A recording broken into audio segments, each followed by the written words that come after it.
Bases dropped on a new round of SDH AM. John, hear you there. Thanks for coming by, as you always do. The Wall Pass Wednesday gates are open, so whatever is on your mind, lay it on me. That's what the Twitch pitch is for. As always, thanks for hanging out with us, as you always do. Tyler Pilgrim, Scarves and Spikes, going to be joining us in a little bit. Batting leadoff on our Wednesday. We'll break down everything as we are leaving the matchup from the weekend and heading into the matchup with Nashville. This is kind of where we start our progression into the weekend. The twos tonight, once again, remember, taking on Inter Miami CF2, Messi and Friends 2. It is a 7 o'clock pregame, 7:33 kick here on the network at SDH on our Mixler channel, soccerdownhere.mixler.com, and also at soccerdownhere.net. Big game for Atlanta United 2 tonight. We'll get into that in a little bit as a part of all of the news and things that we have going on here this morning. There is news and transfers and gossip, rumor, and innuendo and all that kind of stuff. And so we'll get into that as well. If we can catch up with the busiest man in the Northeast, Dylan Butler, he'll be joining us at 10 o'clock. And then at 10:30, we get to catch up with a dude in his new gig. Jamie Henderson leaves Atlanta United, and he's now the sporting director at Union Omaha in USL League One. So we'll catch up with Jamie at 10:30 and find out what it's like for him to be the big boss and find out what life is like for him in USL League One. How's he adjusting? What life is like? Has he figured out how to pronounce Papillon, Nebraska yet? Because it took me forever. I used to say Papillon, Nebraska just because of the movie, but apparently it's Papillon, Nebraska, and I learned that the other day. So we'll find out about USL League One and Jamie Henderson and his new gig coming up at 10:30. And like I said, we got a lot of news to get into, a lot of headlines that we'll get into, and what to watch, where to watch it, how to watch it as we go leaning forward here on a Wednesday. Let me lay out the rest of the week for you. And tomorrow morning, batting leadoff, it's our friends from Ball Watchers in St. Louis. And with St. Louis City, remember, it's the end of the Lutz Pfannenstiel era. And so we are bringing them on to discuss the end of said era, what it means, the next 5-year plan. Should it be a 5-year plan? Should it be a little shorter than that? And where the club goes from here. So we'll have them batting leadoff tomorrow. And then the Power Hour, Nino and Nico, is at 10 and 10:30. We'll get into Sudamericana, Libertadores, Portugal, South America, and Major League Soccer. Remember, tonight is Leagues Cup semifinals. We'll get into previews of that coming up in just a little bit. Messi and Alba did practice yesterday. Michelle Kaufman did have the initial toe touchies on her 280-character account from the first 10 or 15 minutes, however many minutes they let you sit there and tape before they tell you to put everything away. So they were there at practice yesterday. So anticipate a full-strength lineup and take the over. So we'll see what happens with Messi and Friends taking on the purple team tonight. We'll go over the juice boxes and we'll trace that one. Then also late night, it is the matchup out west involving Seattle. And so when our buddy Nico Moreno joins us tomorrow, I anticipate that he will be pretty sleepy, and we will see what happens with LAG and Seattle. LAG ranked 7th in the tournament. Seattle ranked 13th, which I find somewhat odd.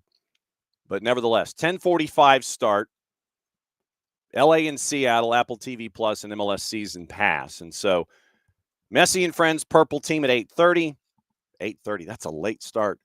LAG and Seattle at 10:45. Winners of those will take on each other on the 31st. And that will be the decider of the Leagues Cup. But once again, you end up with 3 clubs from Major League Soccer making their way into the CONCACAF Hemispheric Extravaganza because of the late finish and knocking out all the Liga MX sides.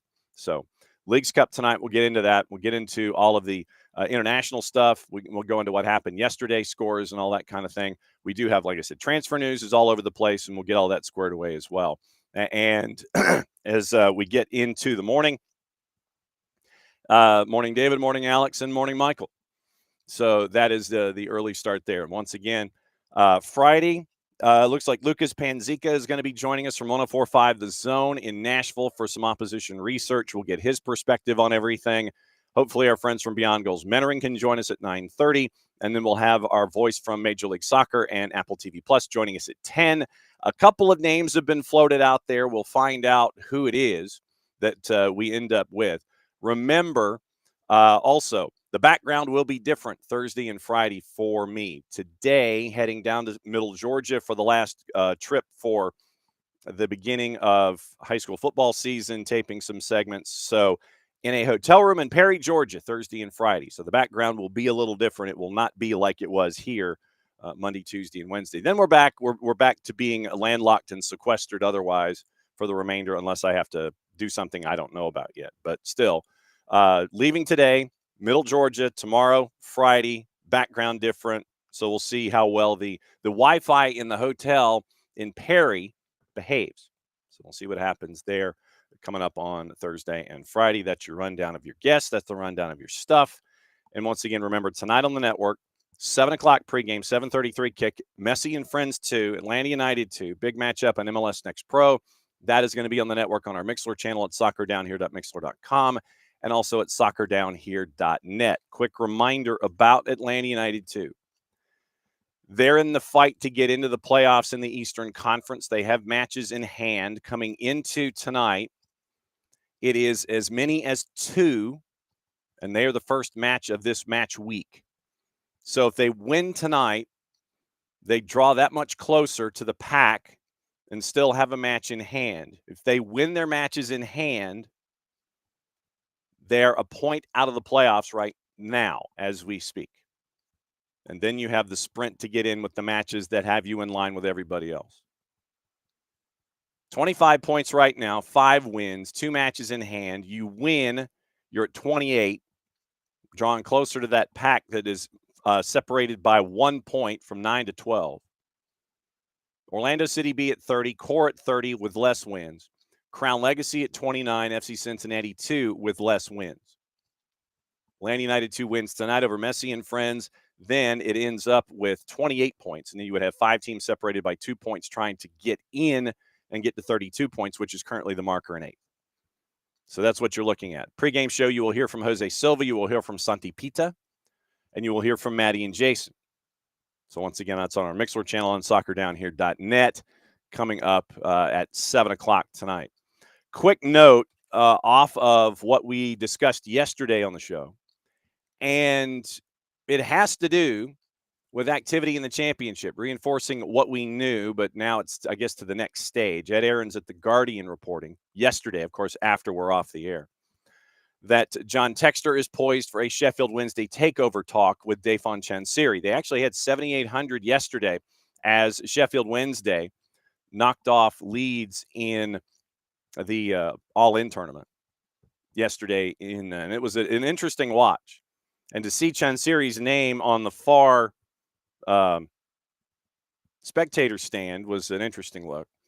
But apparently, Texter once again has registered his interest in Sheffield Wednesday with the owner, poised for talks over a potential takeover of the club, according to Aarons. Understood to have sounded out Chansiri's reps in recent days. Wants to schedule a meeting with him next week after flying to the UK. Asking price for Wednesday thought to be about £100 million, according to Chansiri. And it remains to be seen if Texter would get to that number. Remember, back in June, there was a £40 million offer that was given to Chansiri, and he pretty much dismissed it. And it was from an unknown American consortium, not connected to Texter. And then you end up with a couple weeks ago, the last time that we had circled back to this piece of news, understood that Texter consulted with financier Keith Harris, but has decided not to involve him. And that's really the update in all of this, is that Texter and Keith Harris are not going to be dance partners chasing after Sheffield Wednesday. Harris has brokered takeovers at West Ham, Man City, and Aston Villa. You had a lot of supporters boycott the home match against Leeds in the Gummy Bear Cup. Chansiri took over for Milan Mandaric back in 2015. EFL has admitted that they are deeply concerned about the financial situation. And remember, Ethan Horvath is now at Sheffield Wednesday. He started in net last night. 15 first-team players after having the transfer embargo lifted. Signings still have to be approved by the league, and there are still the issues with the spectator stand. The north stand still is not safe for spectators. It was labeled so last month. Before the prohibition notice lifted before the first home match against Stoke, it is understood, according to Aaron's texter, who has been working with UBS on an initial public offering for Eagle Football Holdings, it would focus initially on investing in the squad if he did succeed Chensiri. So, update on John Texter, still interested in Sheffield Wednesday, not going to the dance with Keith Harris. Still interested in talking to Chensiri. Chensiri wants 100. Last offer was 40. We'll see how Texter gets the money, and we will see what the next stages are and if Dayfon Chensiri will sell to John Texter. It goes back to our conversation that we had yesterday about MCOs. And if you missed it, on Tuesdays, what we're doing is we're kind of talking about the economics of soccer. And with the economics of soccer, we have our friend Jason Stevens, who is a consultant overseas, and he breaks down the whole idea of MCOs, the different directions that they're coming from, and what to expect in them. Once again, state-run model, equity model, individual model. We went over that yesterday. That conversation is either up on our YouTube channel, and you can go to about the hour 30 mark and catch up there on yesterday's show, or you can go to your favorite podcatcher, find that individual segment because that was posted yesterday. So Economics of Sports on Tuesday with Jason Stevens, and we'll keep an eye on stuff also in Brazil. And we have the South American element of the John Texter situation coming up with our journalist friends down there coming up here in the next couple of weeks. Okay. It is, in fact, 9:16. I filibustered long enough. And we will find out what cup of coffee he is on. We will find out what mug he has. We will find out what else is on Tyler Pilgrim's mind as we bring him in, as we always do. And yes, there we go. Yes. Yes. Yeah. Yes. Yep. Yeah, he's dialing up the SNS mug this morning. Yeah. It's number one. Oh, But it is? it's like a cinnamon something coffee, and it's really good. So you're only on cup number one? Yep. It's not going to last long. I was gonna say you are you're dialing it up kind of you're pacing yourself a little bit here with that cup number one coming in a little after 9 o'clock, sir. Yeah. So you never know what's going to happen now. No, and that was kind of what we're getting into because I didn't know if you were summarily distracted because of activities at home with That's part of it. Yeah. individuals that were sitting there and saying, no, this has to be addressed and this has to be addressed ASAFP, and figured that might be kind of why you're only on your first cup of coffee and haven't had the chance to chase around anything else. Yeah. So Stella this morning, look, I have 3 boys. All right. There's always a disciplinarian. And for the boys, it's been me for 17 years. Okay. Well, Stella is now in her terrible 2s. Ooh. And I mean, she's coming in like to the terrible 3s because she's a month away. But she's just in that, if I'm not getting my way, I'm gonna unleash the lungs and let everybody know. And so my wife was attempting to address that this morning, not long before I was getting on. Well, and I was there for moral support. I was going to say you're there to be the good cop in this. Yep, always. You're standing there and making sure that that the message is the same message, that there is no difference in messaging at all, and that everything is of the one mind when it comes to the adults in the room. Yes, can't sway, can't show any weakness, but I mean, my wife asked her if she liked getting in trouble, or however she worded it. And of course, terrible 2s. She's like, like these kids, man. It's that is the equivalent of sticking your chin out. Yep. That literally is. It's like, yes. What are you going to do about it? Yep. Then stick my chin out. That way you're being your own authoritative in your challenge. It's like, you like getting in trouble? Maybe. Yes. Maybe. I do. Yes. Maybe. Yeah, literally, you could have 3 answers. You literally could. You could have the no, and then you'd have the ducking of the head and then kind of trailing off and walking off to the side. You could have the Yep. maybe, and maybe sometimes is a worse answer for the entire house because if you get a maybe out of it, maybe. So there's that little added level of poking the bear a little bit Uh-huh. because maybe. Do you like getting in trouble? Maybe because you're kind of sitting there and you're wondering, okay, what's the end result if I sit there and say maybe? So if I say maybe, am I challenging? Am I challenging the emperor here? We're going to have this stare contest. It's going to continue. Who's going to back down? What's going to happen? See, maybe could be worse. Yes. Because that's just testing the waters and poking the buttons. Uh-huh. Yeah. And then you sit there and you go, yeah. And depending on how you say yes, that's another element in this too. Like I said, maybe can take it one of two ways. If you go yes, and if you're just kind of deadpan about it, yes, then you're just and once again you're sticking your chin out. You're going like right here. You're Yep. dialing it up. Uh-huh. And then if you sit there and you go yes, you're kind of it's like well maybe it's kind of like the yes with a question mark is like a maybe. It's like yes because you're wondering what direction it's going to go. If you're authoritative about it, if it's an imperative, yes, literally you are daring the adult in the room Yep. to sit there and pull the trigger on something. I feel like I've dealt with this in some way, shape, or form with my 3 boys. But then Stella comes along and I'm like, "Babe, you gotta handle this. This is not my job. Can't do it." It is, but you recognize that you are better at second chair. Yeah. With her? Yes. Yes, yeah. See, with Stella, it's second chair for you in this situation. You are there, literally. You are there to sit there and go. You're like Exactly. you're here. You're here in the background. You're like yeah. You're sitting there. You're just waiting for the response. You are backing. You are backing the offense of the adults here. Yep.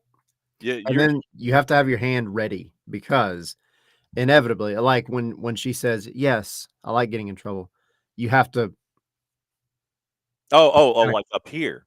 kinda cover your mouth and, like, try Okay. not to, like, die laughing. Okay. Okay, yeah, so, all right, so I was wondering, it's like you have to have your hand ready. It's like, wait a second, what are we like, okay, corralling it or something? No, yeah. I didn't know what it's like, you gotta have your hand ready. I'm like, "What are you talking about, sir?" I didn't know where you were going. So, yes, the vocal inflections are always an issue, Yes. and you've got to be able to register and monitor for each one of those 3. Absolutely. Just, yeah, there you go. Yeah. Yeah. Might add something else to this coffee this You morning. Who you knows? you look like you already had a rough morning, man. Yeah, man. It's been wild. You look like you just got rolled out of the rack, and then Yep. somebody tried to roll you down the backyard. You slammed into the house, and you're like, "Oh, ish, I gotta wake up now. Yep. Here we go. I got stuff to do." Like, that technically was opening kickoff. Brought to us by our friends at Kickoff Coffee and kickoffcoffeeco.com. Boy, does Tyler need it. Yes. Go to Kickoff Coffee and kickoffcoffeeco.com and buy out the store. Use the code soccer down here 15. You get 15% off your purchase. They in turn take 10%, reinvest it into youth games, youth initiative stuff that they have earmarked as cool, like our friend Carlito says. Kickoff Coffee and kickoffcoffeeco.com. All right. Let's see if we can wake you up with this. Yes. When one team, and we got an ish ton of this last week across the board, first team and second team. When somebody comes to town, or when you go into a building, when you go into a barn, Yep. and the other team just isn't interested in playing. Basically, it is the Marshawn Lynch, Kyle Busch, I'm here just so I don't get fined approach of playing soccer. It turns into a very frustrating afternoon and or evening if you're talking about Kissimmee, Florida, and Atlanta United 2 and the purple team. And it was one of those matches where you could sense the frustration from Atlanta United's players because it's like, you're trying to hit something and it doesn't want to hit back. Literally it's like working the punching bag a little bit, or you're Daniel LaRusso, looking at all of these these shards of ice that you have to try to smack through to break it and win a bet. And Toronto was just kind of like, yeah, fam, no, we're good. We're here. We checked in. We're checked out of the hotel. We're here. We've used the locker room. We put all the toilet paper back, all that kind of stuff. Toronto just was not interested in being here at all. And Atlanta United had the energy for like the first 30 or 35, and then you could just tell that there was frustration, and then everything just kind of zapped in the second half as they kept trying to bang themselves against that door that wouldn't open. Yeah, it was one of the most boring 90 minutes of any soccer match I've ever seen. And I'm not trying to exaggerate or be hyperbolic. Like, it was really bad. And to your point, like, yeah, Toronto gets here. You kind of think that they're going to want to try to play at least a little bit because they're not far from the same boat Yeah. in the same waters that Atlanta is.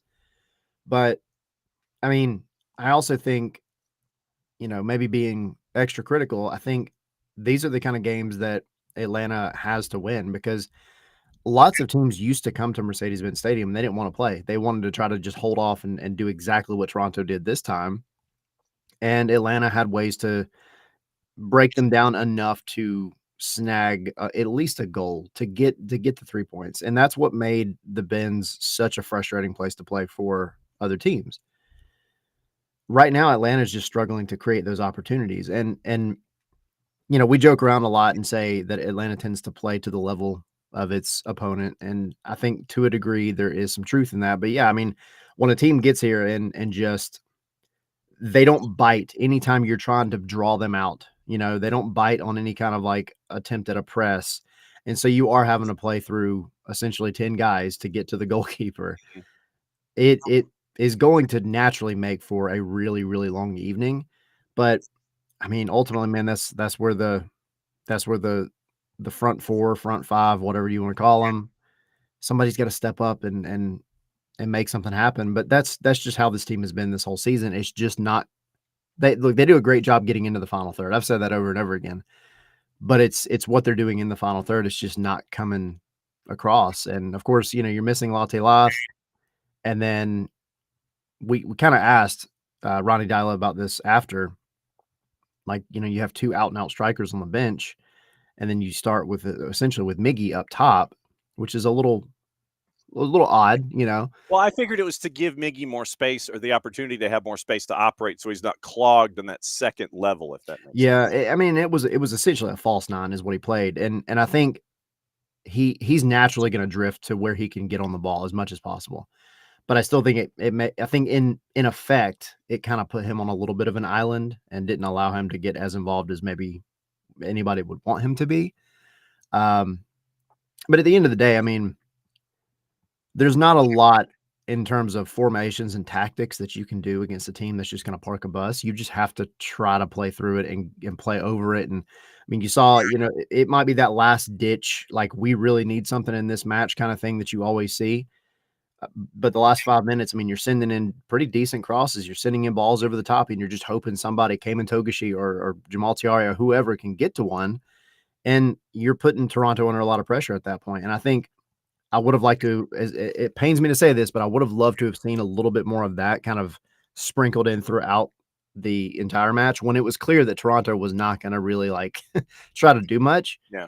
You got to change things up a little bit. You're never going to be able to get that beautiful, wonderful, worked in shot, just inside the box from playing through a parked bus. It's just very tough to do. And also, and we haven't really dwelled on it this week, but also when you have the man in the middle, Lorenzo Hernandez, Oh God, dude, who really can't. The best word that I can come up with on short notice is atonal. And what I mean by that is for those that may not pick it up, it's like, when you're listening to a piece of music and the notes are all over the place and there is no set rhythm to it, and you're wondering where all of these notes are going, and someone's calling it a song. Hey, by the way, hey, check out my new single, and the notes are all over the place, and it's my mixtape. Yeah, hey, I've got a mixtape. Listen to this, and you hold the boombox over your head and you say, "Hey, listen, what do you think about this mixtape?" And you're going, "Yeah, that's great, man. Yeah, that sounds really good. Where'd you come up with those ideas?" And Lorenzo Hernandez was all over the place. Lorenzo Hernandez was as atonal as it gets when it comes to being the man in the middle. And also, when we talk about game state a lot, where if you have a center ref that you can't read and you don't know what his pacing is, and you don't know, okay, persistent infringement might lead to something, or a foul that really wasn't a foul ends up in a card. It's hard to navigate those kinds of things. And yes, I know at the end of the day, you have to push through it and try to figure it out on your own. But the game that was what it was with Toronto then turns into something atonal on top of it, because you don't know what you can do and what you can't, where the cards are, where they're coming from, what the foul numbers are. And it was just, literally, you got a headache trying to interpret stylistically where he was coming from, to figure out, okay, you can do this, you can't, this is soft, this is good. 26 fouls on the day, 17 of them called on Atlanta. Yep. 9 on Toronto. And you end up with these fouls that were called, 3 yellows on 17 fouls for Atlanta, 1 yellow on the 9 fouls for Toronto. And like I said, were you as confused as I was when it came to trying to figure out what Lorenzo Hernandez was doing, what this Salvador Dali painting was that he was whistling as the center ref? I mean, literally. And so I've used atonal and I've used Salvador Dali in trying to explain Lorenzo Hernandez's stylistics on Sunday afternoon. I mean, it was all over the place, and you couldn't find a way to figure out where he was going and what he was doing. Yeah, it was asinine. And I've tried to tone back my criticism of pro reffing this year, because at the end of the day, Atlanta's not losing because of pro refs. But at the same time, like, I just want, You want a standard. I want to stay. Yeah, I want it to be consistent, and that's standard consistency. And I get that every ref is going to have their little nuances. I totally understand that. But a few weeks ago, you had a ref substitution in the bins. Yeah, and that was about a calf injury, I think. Yeah, it was. Yeah, I would rather have that than what they had the other night against Toronto. And the reason I say that is because, and you alluded to it, but the consistency. If you can't know what's a foul, if you can't know that the ref is going to let you play or not let you play, then you're going in blind to everything. And it makes the game choppy. It makes the game even more tough to watch for fans. And it's kind of sad, but the loudest that stadium got throughout the night was as the game progressed and the fans were booing the ref. Yeah. And that's kind of ridiculous. And so, yeah, I mean, I'll go back to the 1 minute, or I say minute, I don't know what minute it was, but the one moment in, like, I want to say the early second half, where there was a drop ball. And I still don't understand why he felt the need to blow the whistle and call it back, but he had the drop ball. Toronto touches it. Miggy grabs it and takes off with it. And he is essentially now on a counter.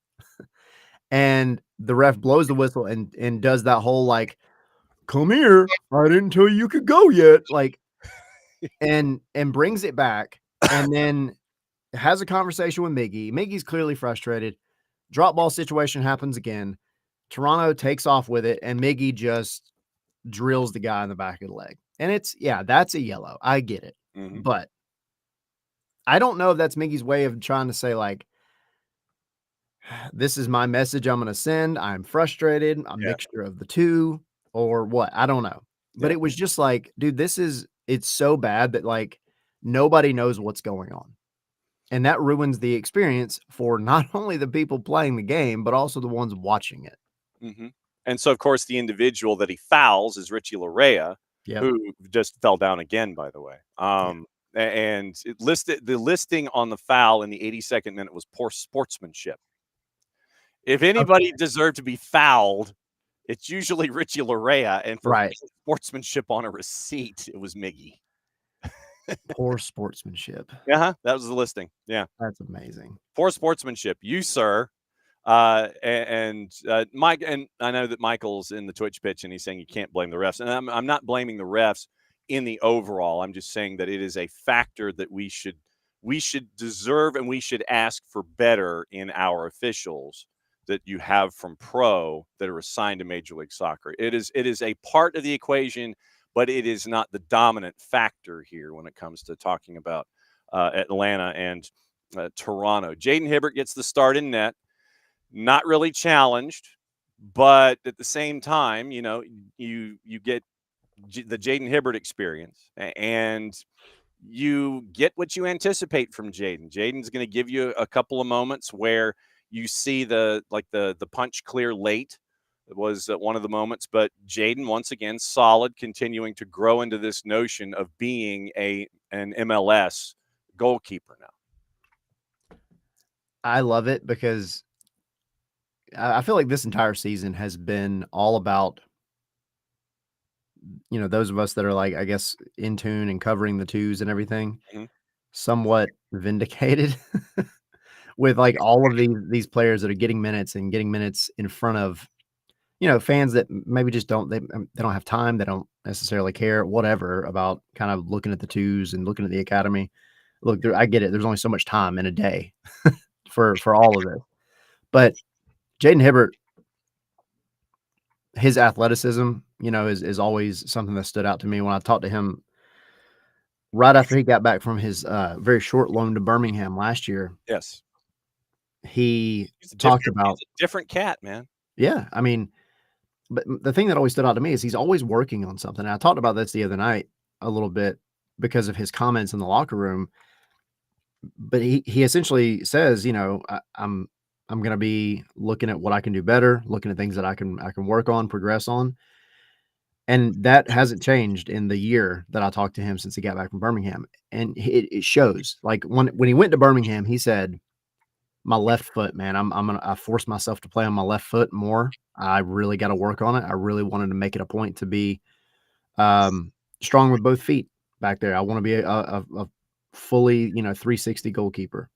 And I think it shows. He went out there the other night and he played with a confidence at his feet that this is nothing against Brad. Brad just, when Brad gets the ball in the box at his feet, I get a little puckered, Well, but I mean, stylistically, Jaden does not have an issue with wanting to play with his feet. He is that super keeper. And the numbers, get this, 24 of 29 passing for Jaden. Yeah. On 37 touches, 3 of 8 on long balls and 2 clears. And and the punch clear, I guess, is considered an aerial duel that he won. 24 of 29 in passing. Yeah.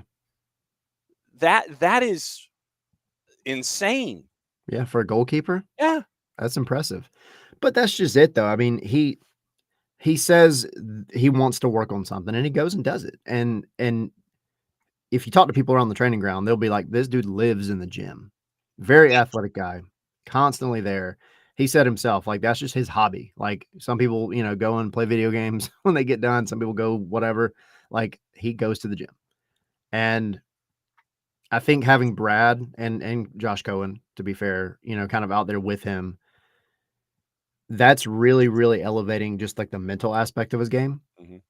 And so, yeah, I mean, I don't know that after Chris Henderson's comments the other day, I don't know if he's going to be the number one next year. I would like to see it. I think if you're going to take a risk on anybody at this point to lock them down, I think it needs to be Jaden Hibbert. Yeah. But overall, I like what I see. And even in the games where he has been tested a little bit more, he lays out, for the ball. He puts his body on the line like he's supposed to. He does everything that he's needing to do. And now it's just a matter of being consistent and continuing to grow. 3 option years after this year. He and Will Riley, I believe, had the same kind of a deal where option years for 26, 7, and 8 for Jaden coming up after this season and the end of the 25 when it comes to his contract. Tyler Pilgrim dropping by, batting leadoff as he always does here on Wall Pass Wednesdays, where, we've already gone Wall Pass. We have gone completely and totally off the board in discussing disciplinary procedures for 2 and 3-year-olds. and making sure that I know where you're coming from, because I didn't want to sit there and take a wrong step and trying to figure out, okay, so who's in charge in that household? I mean, we know who's in charge in the household, Yeah. but just the other ideas, and breaking down Atlanta United Toronto heading into Nashville on the weekend. The starting lineup, once again, you get to continue to see Mihai and Stian Gregerson as your center backs. Pedro Amador returns, Ronald Hernandez on the right-hand side, and then you end up with you got Miggy as your solo up top. And obviously it's Tristan and Bart as the two ahead of your back four. Luke on the left, and then you've got Alexi and Saba as a part of that offense. And so Luke Brennan trying to raise as much trouble as humanly possible down the left-hand side, staying at home, not necessarily spending a lot of time running in, so that space can be preserved for Miggy in any kind of a Saba run or an Alexi run. Luke Brennan getting minutes once again, punched a 6.9 on the day. And for Luke, 47 touches, 90% passing of 19 out of 21, had the one successful cross. And this was the numbers. These were the two numbers that stuck with me with Luke. 4 for 7 on the dribble, and then 9 of 15 on ground duels.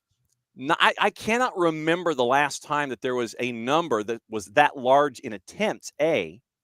15 ground duels on the afternoon for Luke Brennan, and winning 9 of those. And he was fouled 3 times, and I'm fairly certain that 2 of those should have been at least yellow cards, but I digress. Yeah. But Luke Brennan causing problems continuously on that left-hand side, staying at home and making sure that the other 2/3, the other 2 channels were able to be navigated by everybody else. He's another one that is in that same conversation. I think he needs to stay there. He is becoming the quintessential like left winger that you want starting each match because he's playing with confidence. And I think there's more in terms of the buildup that I think he could work on. And so the other night after the match, I had kind of an impromptu few minutes to talk with Dyla.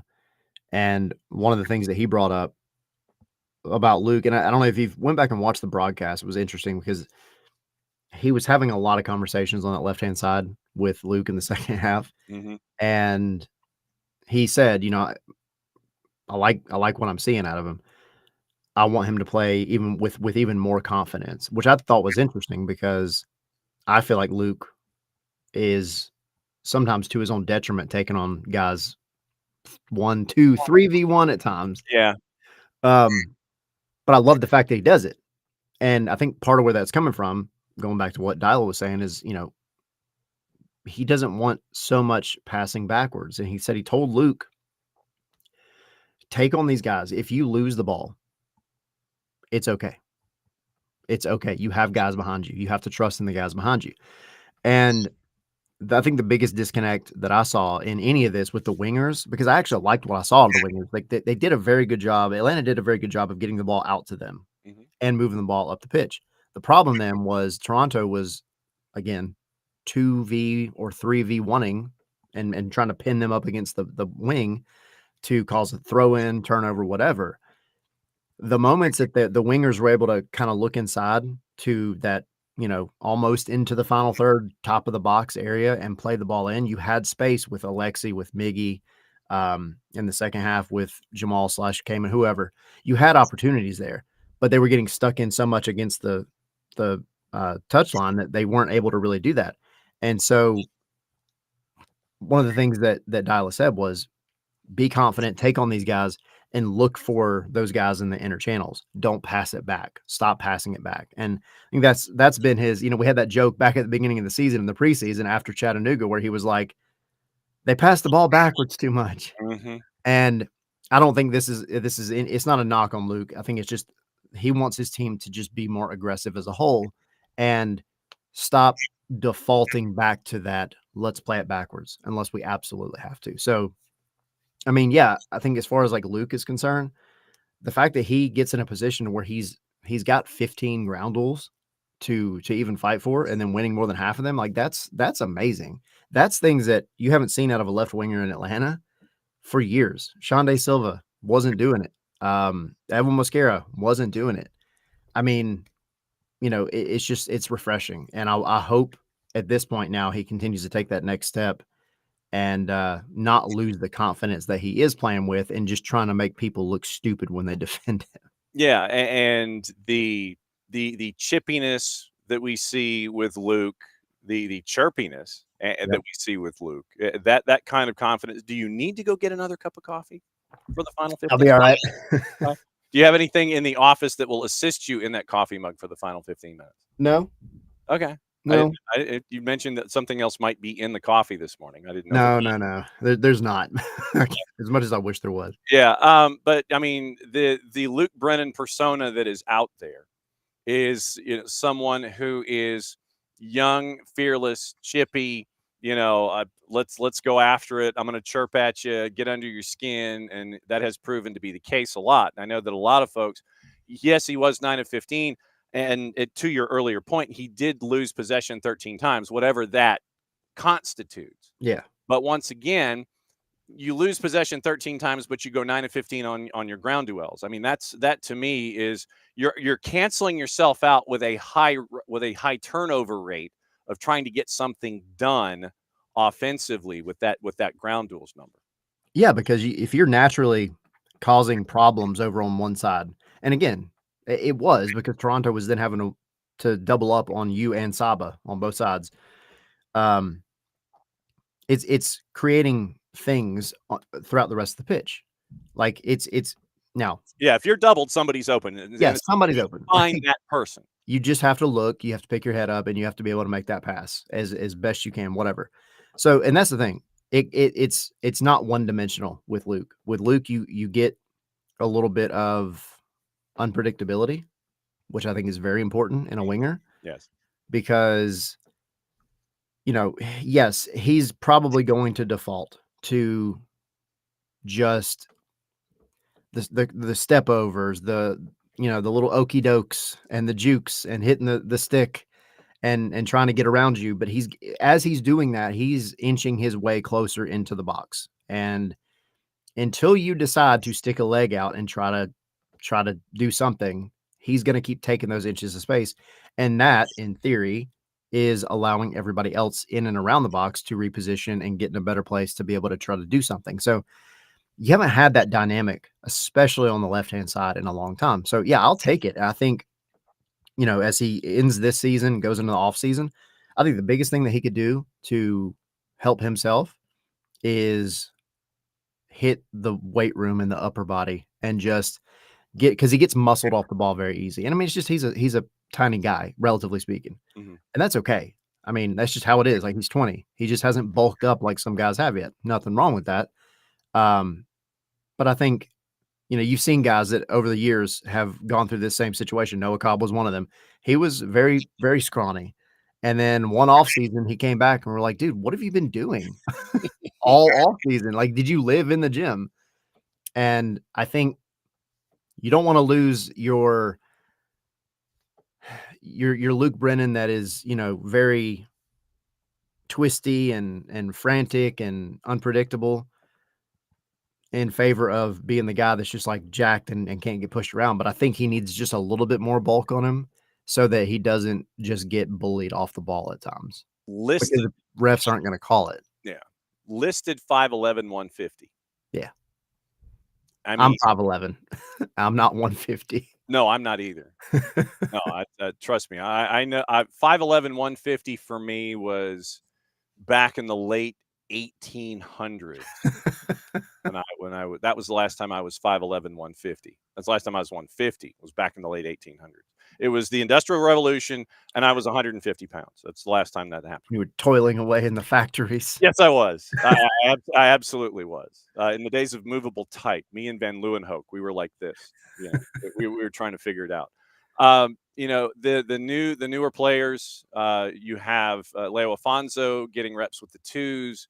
You've got Barakal and Alzate getting adjusted to life as part of Atlanta United. I know that with Juan Barakal, it's more of a smaller sample size, but you're seeing what Steven Alzate can bring to the table, and your early returns as the evidence continues to build on the new folks that have been brought in by Chris Henderson here from the secondary window? I mean, I like it. I think, and I almost prefer it this way. I think they're just slowly building up. Mhm. I think in the past we've seen players get here in the summer and play a few matches, and everybody's like, "This is the new guy," Mhm. and then the season ends and the next season starts, and you're like, "Where did that guy go? Like, what? Why is it not the same, level that we were seeing in the last whatever 10 matches of the season before?" Right. And I don't know why that happens. Like, I don't know if that's like somebody coming in and just saying like, "I'm going to try to make an instant impact," or if it's, I don't know. It's irrelevant. But at the end of the day, I think with Alzate, Better Call, excuse me, and some of these other guys, like they're stepping in, they're getting the spot minutes. They're not being thrust into the spotlight because unfortunately that's just where the season's at this point. You don't need to try to go and rescue a whole lot other than maybe the team's collective pride. And so Alzate, I think in the moments that I've seen him, I like some of especially the line breaking passes that he makes. I like his aggression. But I just want to see kind of once he gets fully fit, and the same thing with Barakal. And unfortunately, Barakal gave away that penalty last week, and it's one of those things where it's like, man, whatever. You're getting into a new league, new country. I'm not really judging these guys really heavily until I know they're fully fit, which I know they're not at this point. Yeah.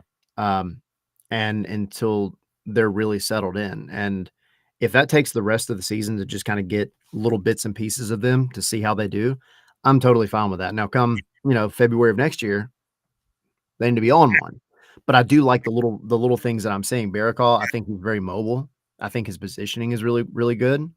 But I also think, even if the idea was to bring him in to be the guy alongside Mihai, I think a healthy Steon Gregerson is going to make that very, very, very hard. So I think Barakal's up against it. Now he's on a loan for a year, so he's got a lot of work to do to be able to slot in unless something happens with Steon in the offseason. But as far as Alzate, I think Alzate is exactly what this team needed overall, alongside Bartek Slish. And I like the early returns of the not taking any ish that we've seen from Yes. Barakal. Literally, when Prince Owusu bounces off of Juan Barakal and he kind of looks down at Owusu and is like, "Yeah, bruh, get up." That kind of sandpaper. I want more sandpaper in Yes, the a lot process, more. and you get that from Barakal. Leading into the matchup in Nashville against Sam Surridge, Hani Mukhtar et al. They took They took the purple team out to the woodshed in the Yeah. first 45, and it was stunning what they did in the first 45. Obviously, as the week goes along, we'll get the opposition research and look at it from that way.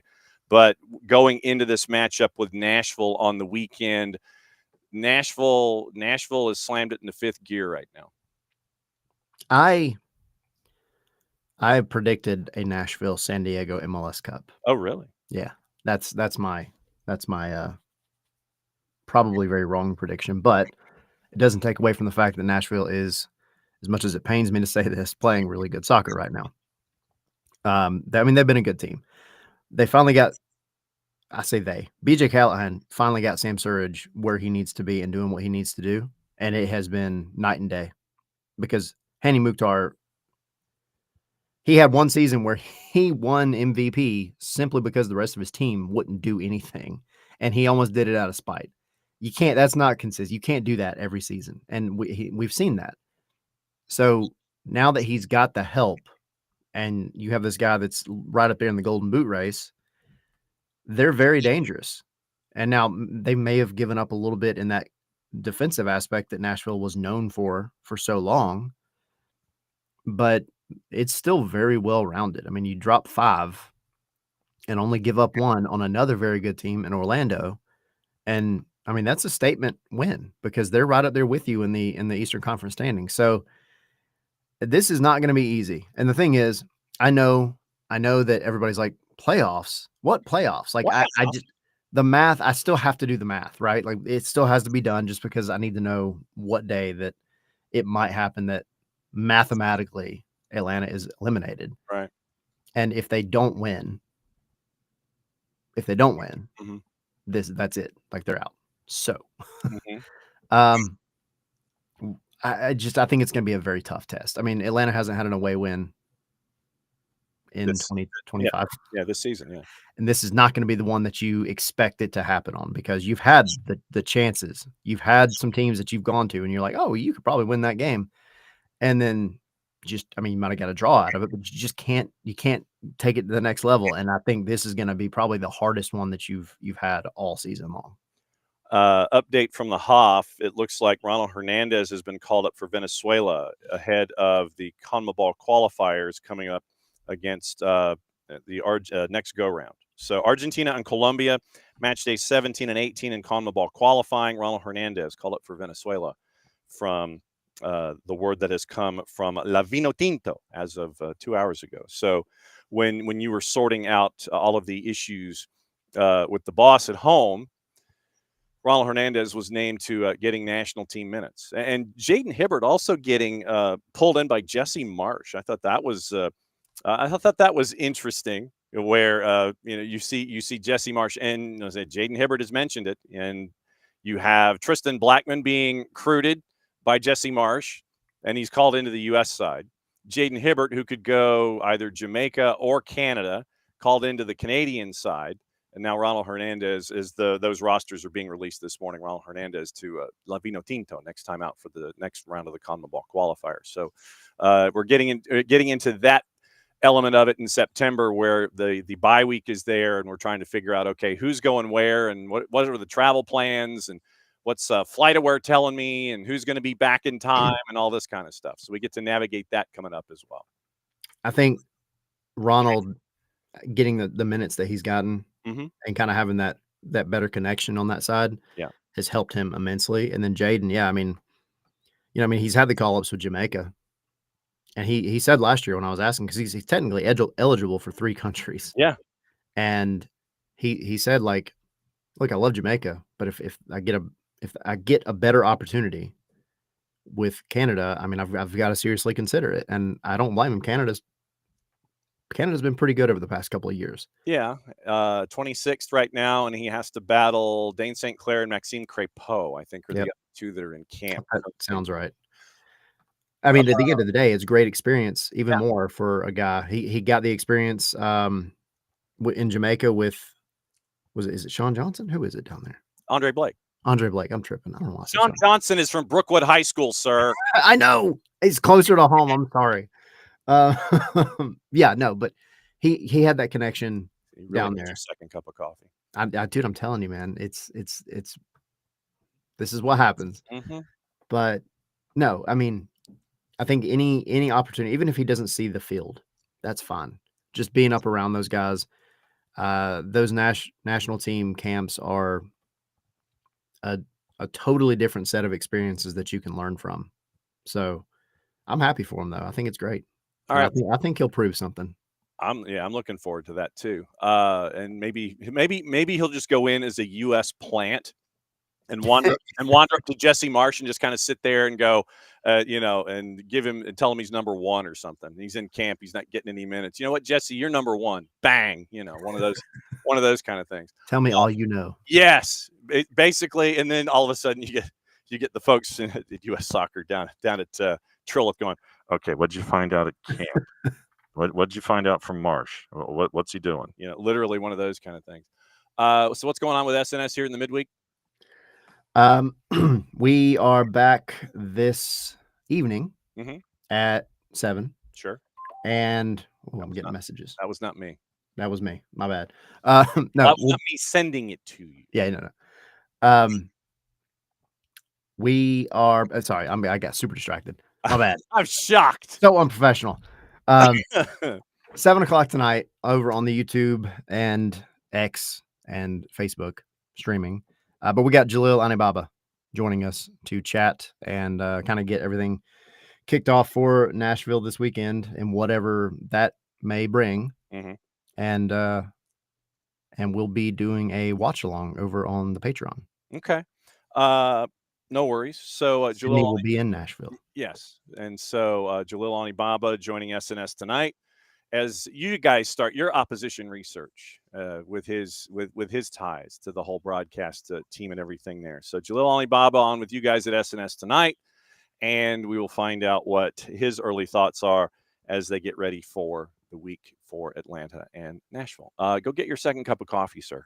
I will tell Jamie I said hey.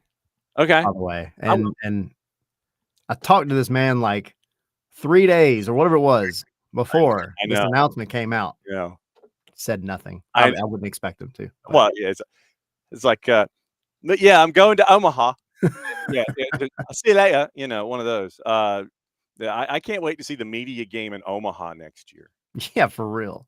See, now that's something that they've got to plan. The sporting director is calling for a media match. See, that's what you got to do.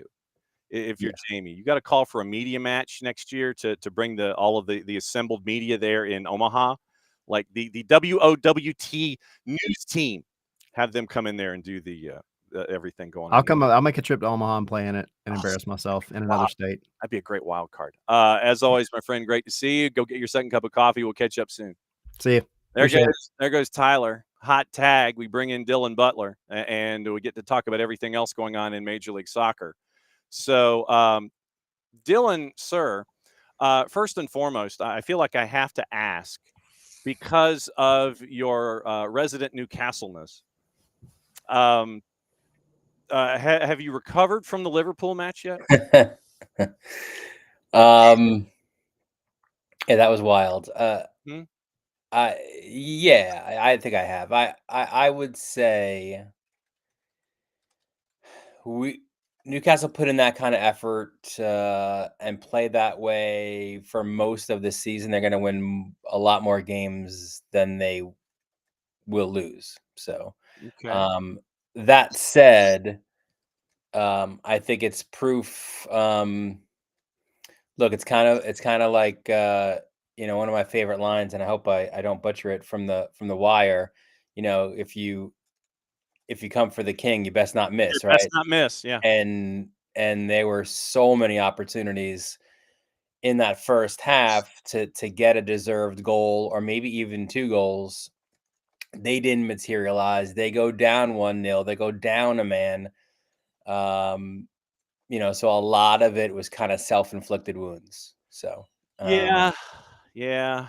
The red card on Anthony Gordon. yeah, it was fair. And when I think, what was it, Virgil van Dijk pulls down his sock, and you see basically this runway that had been created by the two cleats on the slide down. What do you think is going to happen? We've got 1, 2, 3, 4, 5 days. It's like 6 days left in the window. Is Alexander Isak going to stay with Newcastle at the end of it all, or is Liverpool going to pull the trigger at somewhere between 120 and 150? I don't see a way back for him, really, right? Like, it's been so contentious on from both sides, really, right? The fan base understandably upset. Look, all Newcastle fans want is a guy that will fight for the shirt, that will put in that 100% effort, that wants to be there. He did those things, but now he doesn't want to be there, so let him go, right? Obviously get a fair price. Right. It's not we're not looking bargain bin here, but yeah, I can't imagine when the dust clears, he's still going to be up in the northeast of England. Yeah. So Liverpool's going to go shopping at the Premier League Dollar Tree and see what come up with Alexander Isak. Leagues Cup semis tonight. Yep. And it is. Oh, are you on the desk? I am. Oh, that 10:45 start. That's gonna Listen, it's a little bit better than the what it ended up being, the 12:15 start. A couple on the doubleheader. It's like, why yeah. are you double headering that late? We got the doubleheader today, and it is first off Messi and friends in the purple team, and God, 8:30. I mean, come on, people. First and foremost, Messi and Jordi Alba, they did their toe touchies and they're practicing yesterday, so it looks like it's going to be full strength offense for Messi and friends going up against a purple team that got lit up in Nashville on the weekend. Somewhat rotated, especially in the attack, but not full blown starting 11 for Oscar Pareja. What kind of a matchup are you expecting in this one? Is it take the over and hang on? Oh, I don't know. Because Oscar Pereira has shown in and it was the case, I think, in the previous rounds, right? Like being pragmatic in knockout stage games. We've seen it before, in an MLS Cup playoffs as well. So I think it's going to be a lot of fun. I think it's going to be a dogfight. I mean, this is of all of the Florida Derby matches that we've had so far, this one is the most meaningful, right? They've not yet played in the MLS Cup playoffs. This one, most importantly, gets you a CONCACAF Champions Cup spot, and also obviously gets you into the Leagues Cup final. So, so much at stake for this one, but also, it's super intriguing because of what we've seen in the regular season, right? We've seen just Orlando just crush Miami twice. Yeah. Right. It wasn't like it was like a one-off. It was, we did it at your place 3-0, and we did it at our place 4-1. Obviously, that is something that Inter Miami are having their mind going into this matchup. They are home again.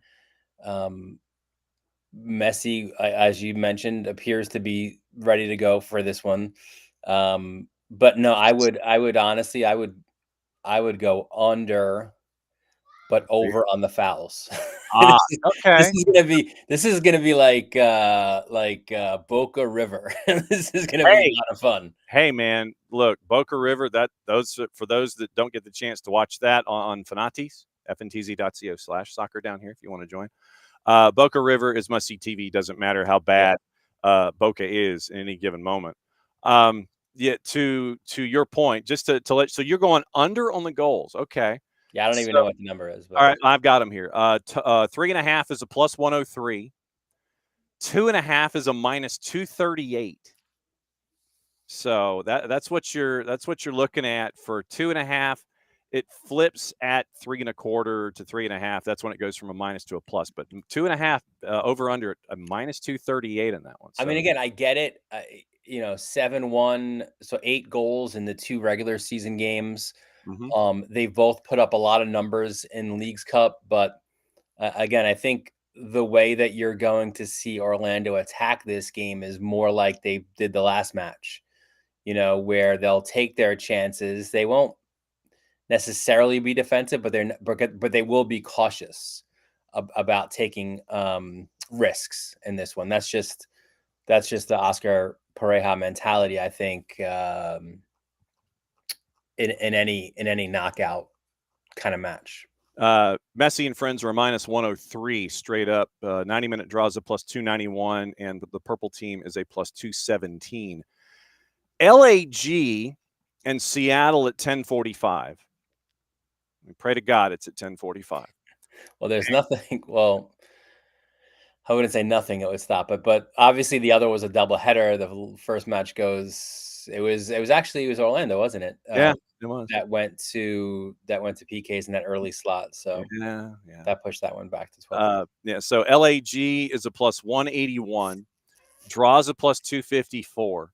Seattle, who rotated the ever loving out of their lineup on the weekend and still posted a big number, is a plus 127 in this one. So obviously favored going to LAG. And I mean, knowing that I don't know what LAG team I'm going to get on any given day, and Seattle, who seems to pretty much grab anybody from Tacoma Defiance, line them up, plug them in, and go, which has been the Brian Schmetzer way as far back as anybody can remember.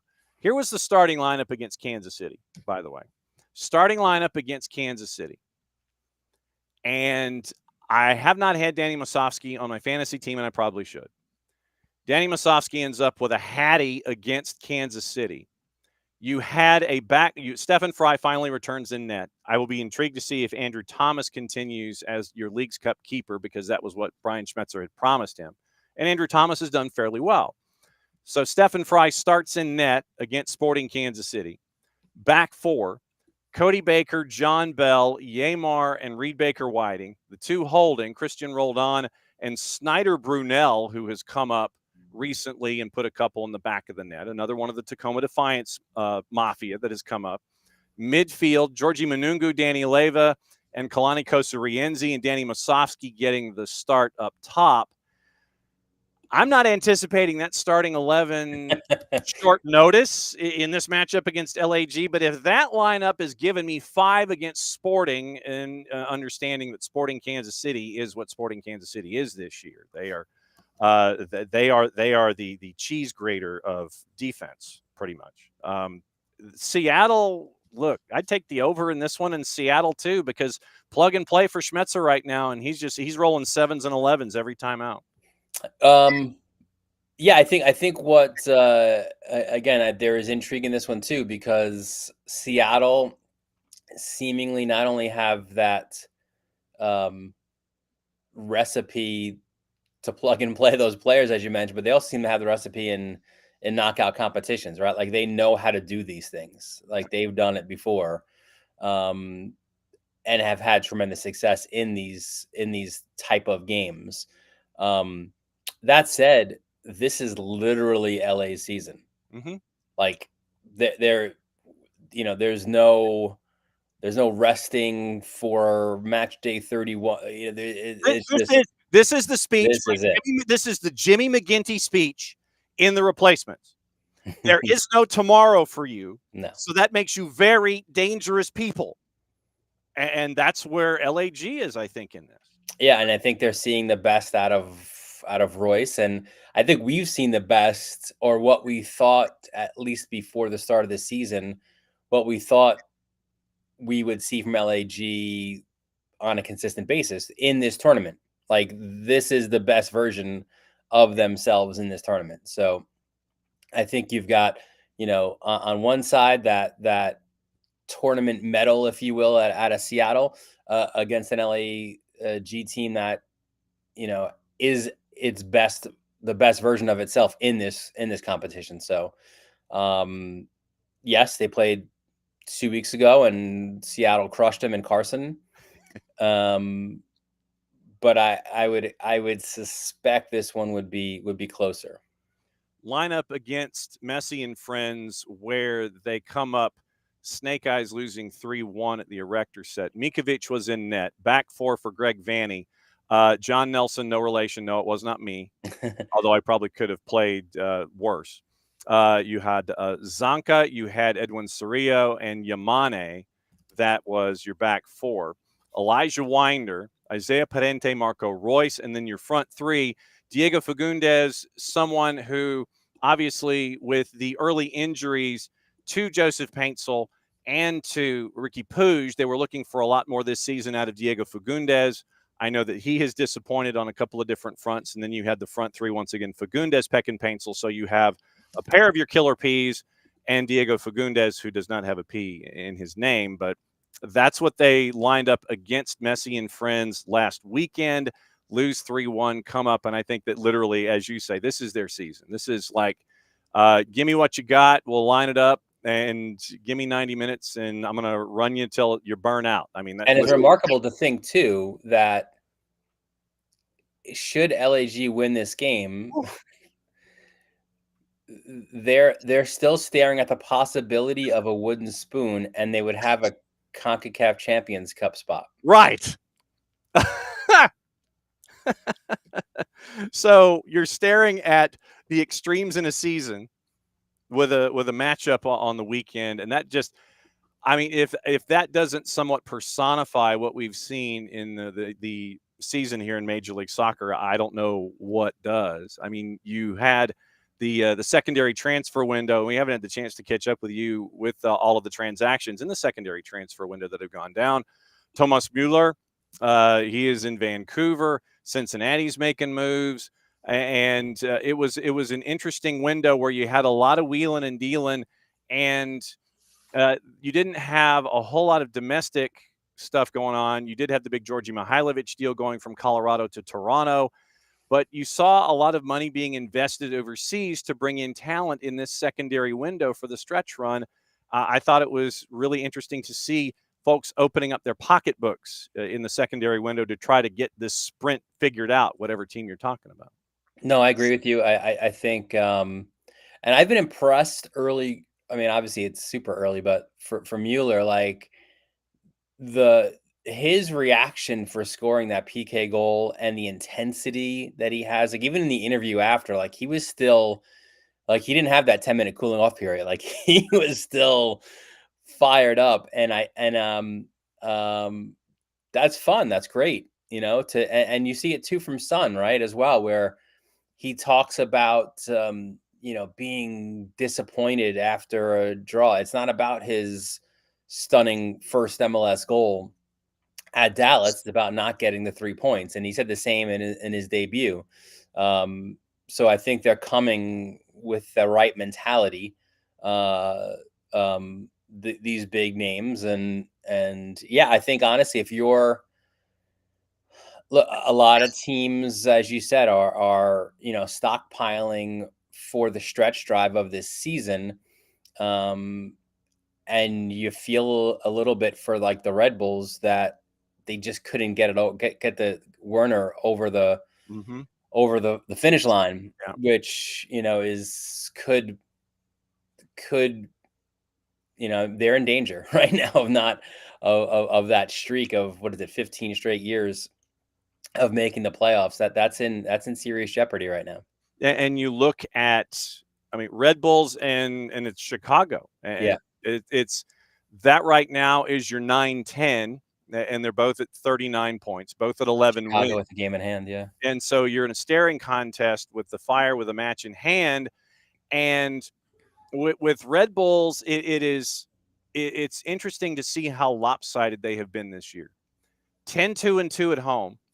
And I don't know what it is. Maybe it's that song that they play every time they score that drives people crazy, and it forces them to think about other things. And what's more annoying for visiting fans? Is it the Bulls on Parade I mean, or is it the Bell in Montreal? Actually, I mean, the Bell is cool. I mean, for me, it would be the. I'm a neutral, so I know. It's like, for me, I love the Bell. I mean, the Bell has that little bit of nuance attached to it. I think it's like hearing when you hear that song in New Jersey. It's like when you go to a Blackhawks game and you hear Chelsea Dagger. Yeah, and it drives you nuts. I mean, but 10 of your 14 are wins at home. You've only won 1 in 14 on the road. You're 1-9-4 on the road this year. And I mean, if you had gotten another win or two on the road, you wouldn't be in this fine mess, quoting Laurel and Hardy. And so right now you're looking at that as your 9-10. I mean, New England would have to go on a hell of a run to come out, because they're 8 points out of that 9-10 battle. And NYC, for all of what they have gone through, they're at 44, and they've got as much as 2 matches in hand. yeah, and their stock is rising. Like, they are the best version of themselves right now as well. Like they've figured everything out for themselves. So you would give them a puncher's chance at. I mean, there's still teams to leapfrog, obviously, but I don't know if they can get a top 4 spot, but you could see them, making a few certainly out of that wild card game. Yeah, I mean, no doubt, because right now, Dylan Butler, MLSsoccer.com, hanging out with us in the midweek as he always does. Right now, NYC, 2 matches in hand with the folks that are in that 4th spot. Let's just say Charlotte and Orlando is our marker at 47.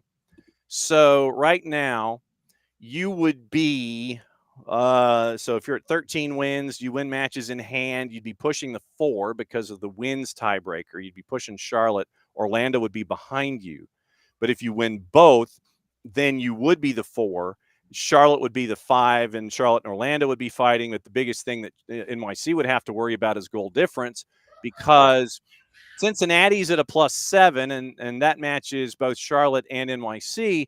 But you got a lot of folks with double-digit goal difference if it came down to that specific element of the tiebreaker. But I mean, NYC realistically right now would be that 4-5. But you win, you're at 14, you'd be the 5. So I mean, they're in that 4-5 discussion if they take care of their own business. Yeah, no. Miami's another team obviously that has games in hand. But for sure, like I think it's that top 4 right now. I think, especially the way Charlotte is playing, and another team that is, they've got what I think was it 4 of their last 7 at home. I might be wrong on that. We'll effort that, yeah. But the way that they're playing right now, 7 wins in a row, crazy. They're certainly trending in the right direction. Orlando's been consistent. Miami's been consistent. Columbus is down a little bit, but I think cracking that top 4, is tough. But there are, those teams I just mentioned, they'll have that opportunity. 2 of their last 3 of their last 5, including the matchup after the September window against Messi and friends at the ATM. Well, they also have NYCFC, don't they? Mm-hmm. And that is at Yankee Stadium a week later. Noon kick. That's a wild one. Noon kick. Are they afraid of the Fordham and Rutgers, the Fordham and the Columbia games on college football Saturday? I mean, we'll do the opening kickoff so you can go see Columbia or Fordham or somebody. I mean, here Charlotte's run in their last 5 after the September break, hosting Miami. Go to NYC, go to Yankee Stadium as of right now. Noon kick, by the way. So my money would be, my juice boxes would be on NYC because of the noon kick and because you're playing on that U12 pitch. Home to Montreal, at DC United, decision day, hosting Philly. So there's some. And a Philly team that, I'm not buying the stock that they're going to win Supporter Shield just yet, because I think they've done a good job of beating up on the teams they should beat up on. And I don't know if they've got that like high quality win. I mean, we'll find out this week. I think this is a good opportunity because you got 1 versus 2 with Philly and Cincy, but they don't, I don't think yet really have that big win, or at least not enough of those big wins. But yeah, so Charlotte decision day against a Philly team that could be fighting for the Shield as well. And I'm still trying to figure out how San Diego ended up letting Milan Olaski go, and then Philly picks him up, and he just continues to roll. I mean, we knew of Milan Olaski starting when he was at Orange County in USL Championship, lighting it up. And then San Diego picks him up. He's doing well. They can't come to an agreement on the loan. He goes back. They can't hang on to him, goes to Philly, picks right back up where he was to add to this attack in very economical fashion for Philly. You mentioned this weekend. So Cincy and Philly at TQL, what's your gut tell you there? My gut tells me Cincy's got to get a result here. If they want to keep themselves in contention for the top spot in the East for the Shield, they've hit a bit of a rut lately, so they've got to be better. And again, I think it's a Philly team that they've got to prove that they can win a big game, down the stretch of this season. So, I'm looking right now at the Philly schedule. They open this season with a win over Orlando. and then they beat Cincinnati. So those two, in weeks 1 and 2 were really good results. But since then, anytime they lose to Nashville, they lose to Miami, they draw Orlando, they lose to NYCFC, they tied Columbus, they tied Miami again. So they don't, they beat Charlotte, they did it at home. But I don't think enough of those. Like, I think if you're a team that has aspirations on winning the Shield, you've got to beat those teams that are around you competing for the Shield. And I don't think we've seen enough of that yet from the Union. Do the Revs have a puncher's chance? They're favored in the juice boxes at a plus 127 as Charlotte goes to Foxborough. Do they have a puncher's chance in this one? I think that's my answer. Yeah, I mean, they obviously did just get a result against Columbus, but I don't think so. Not the way that Charlotte are playing right now. Red Bulls and Crew. We mentioned how well Red Bulls are at home, but Crew's coming to town. Juice Boxers threw a blanket over the whole thing. They basically think it's dead even. Big game for both, right? Red Bull again trying to stay above water, and Columbus, not quite, again, looking like Columbus that we're used to seeing. So a get right game possibility for them, really for both of those teams as well. Red Bull obviously coming off that loss to Charlotte on Sunday as well. All right. What is going on in the high schools? Because it's been a while since you've been with us. You're running like 9,000 things simultaneously, and we have yet to really dive into what's going on with varsity media with you. Don't we have the start of the high school football season coming up? Not quite yet. What do we turn we have to turn the calendar to September 1st before that begins. Okay. But I think right now, not ironically, Alanis, but it's not my first varsity media broadcast of the fall. Might not even be a high school football game. I think right now it's the Battle of the Badges lacrosse game between the FDNY and the NYPD. Oh, see, now that's cool. That because I know what that is on ice. Oh, yeah. And that is, I mean, literally, if I use the word blood feud, it's probably underselling it. Lacrosse, I didn't know that this existed. The sport or the matchup? That one, yeah.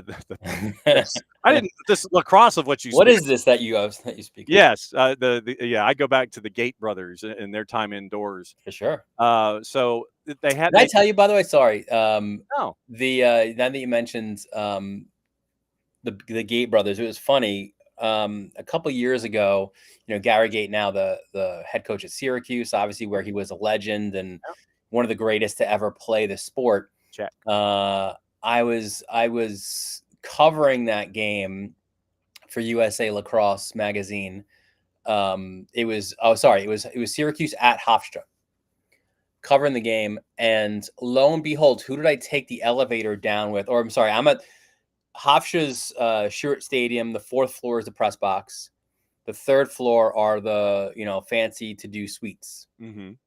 So we're going post game now. I'm in the 4th floor. The elevator dings at 3.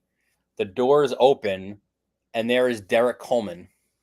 I was like, "What are you doing here?" He's like, listen, me and Gary we're tight back in the day at Syracuse. Syracuse. So, like, you don't think of the synergies between sports, but they were two superstars, two of obviously the bigger sports on the campus, right? Because Syracuse lacrosse is massive up there. So it was pretty cool to see Derek Coleman just hanging out. It wasn't even like it was like a Tuesday or a Wednesday in March. Like, it was random, this matchup. But there he was at Hofstra for Hofstra Syracuse. That is very cool. Yeah. The feuding continues on the lacrosse field with the FDNY and the NYPD. That's going to be cool. Is it going to be on Varsity Media for everybody to watch or what? It will be, yeah. Varsity Media on the YouTubes. Sweet. That's cool. That'll be next Saturday night. The 6th? Yes, the 6th. So yes, the 6th. So September the 6th. It is lacrosse, Varsity Media, FDNY, NYPD. That is awesome and a half. Yeah, I'll be on the desk again on Saturday for those matchups we mentioned. Sunday, I am off because I will be oasising at MetLife Stadium. Oh, see, I need to have you get a couple of T-shirts. So let me know. Let me know if I need to Venmo you some money. As always, my friend, great to see you. Enjoy your week. We'll catch up with you soon. Thanks for coming on your Wednesdays.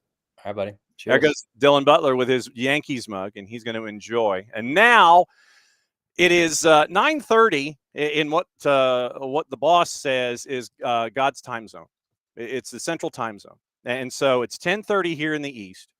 And we catch up with somebody, and I've got a bunch of questions about filing changes of address and things like that. We're used to seeing him with Atlanta United. Now we get to see him with the Murder Owls, Los Bujos of USL League One. And it is time to catch up with our friend Jamie Henderson and find out about his new gig. Jamie, welcome to the morning show. How are you, my friend? Good morning, John. How are you doing? Thanks for having me. Oh, well, I mean, dude, you leave Atlanta and you go to Omaha and you got a new gig. You got the black T-shirt. You're all dialed up as a Murder Owl now as the sporting director. Congratulations on the new gig.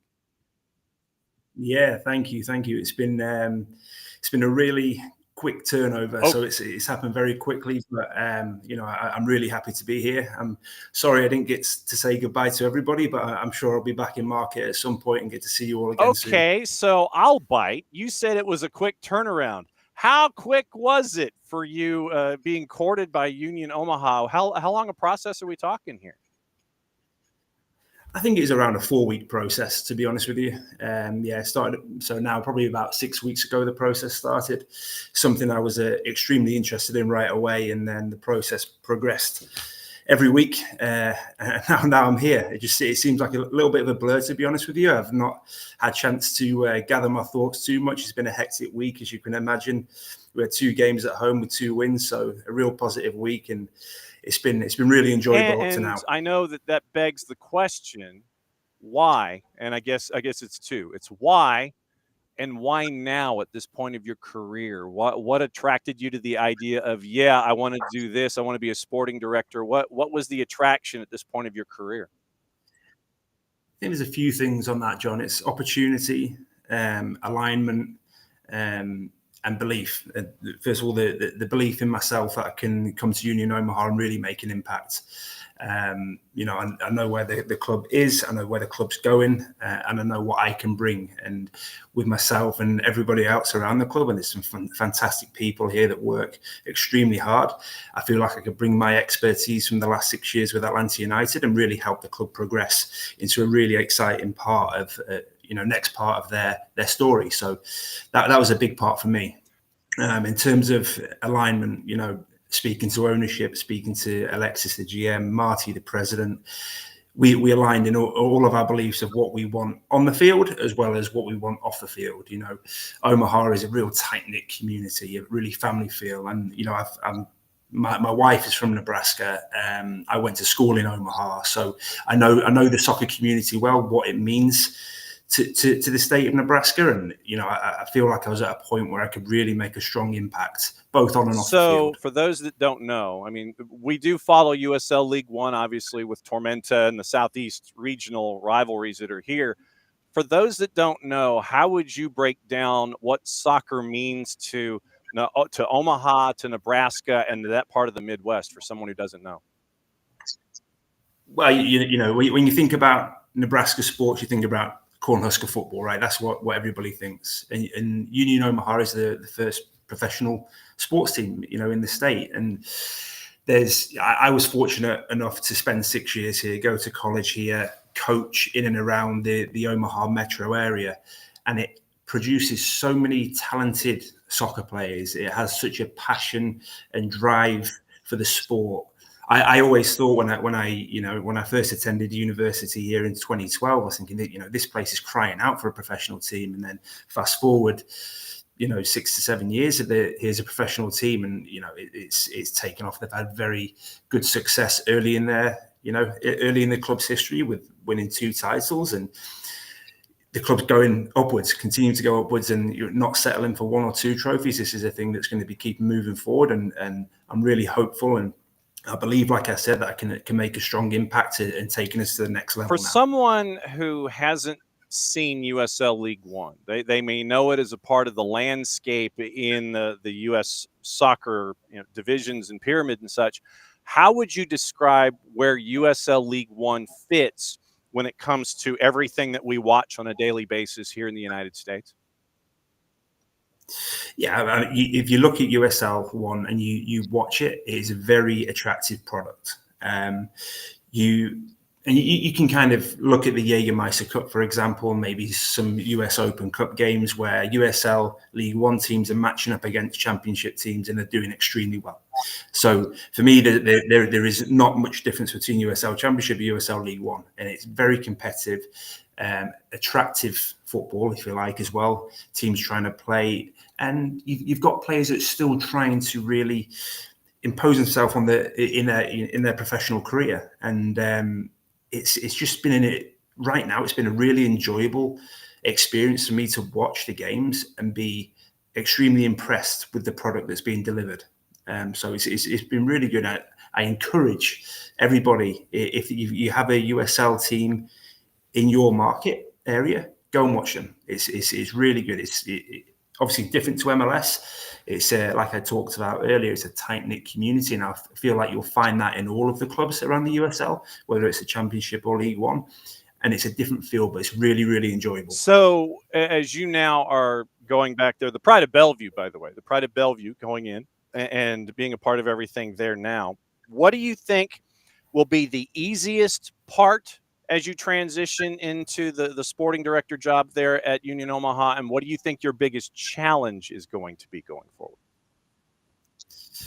If coming from Atlanta United and being a scout and looking at players, I did a lot of European scouting, but worldwide. Okay, that gets narrowed down now. Your pool of players becomes a little bit narrower. So understanding those markets, which won't take me long. I've been scouting different areas of the world, whether it be Europe, South America, United States. It's going to change a little bit now in terms of the players that I'm looking at, but it's going to be a challenge that I'm looking forward to. So part of that is that I'm now going to be able to bring my expertise of scouting and help the team around me. So yeah, it's a bit of a twofold. It's going to be challenging, but also going to be part that I can really make an impact as well. And when you look at everything that is there with Union Omaha, there is the pedigree. There have been players that have gone through and that they've made their mark in other places. I know that one of the calling cards for Union Omaha traditionally has been Open Cup and the successes that have been there. You look at a guy like Rashid Nuhu, who has been one of the great talents in USL League One, and you now get the opportunity to kind of have your own petri dish, I guess, for lack of a better way to phrase it. You can kind of mold things the way that you want to in concert with the head coach. What kind of a style are you looking for Union Omaha to have out there on the pitch to represent what the club wants, to represent the Midwest and everything there? What do you, if I was to say, what does this look like for Union Omaha? If I'm just walking up to you and I say, what is Union Omaha football? What would you like for it to be? Yeah, and I think you touched on it there, John. Is about how does the product that we're putting out on the field represent the Omaha community? It's a hardworking community, so that's the absolute basic is hard work. But then when the product's on the pitch and you talk a little bit more technical, we want to be fast, we want to be attacking, we want to be entertaining, we want to score goals, we want to produce a product that's going to get fans into the stadium and they're going to come away from it going, wow, that was a really entertaining game of football.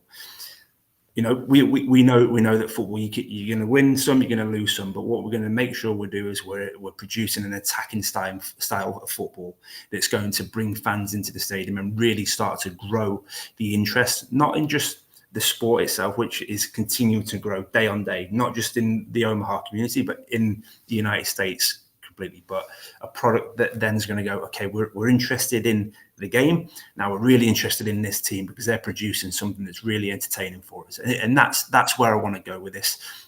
And I look at the 2 games this week. We had 2 home games, 2 wins, and it was so entertaining, creating so many opportunities, but winning the game, which was most important. And it was just, I sat there just to analyze for the first time, and I was so impressed with the way that we as a team set up, but the product that we produced, it was entertaining to watch.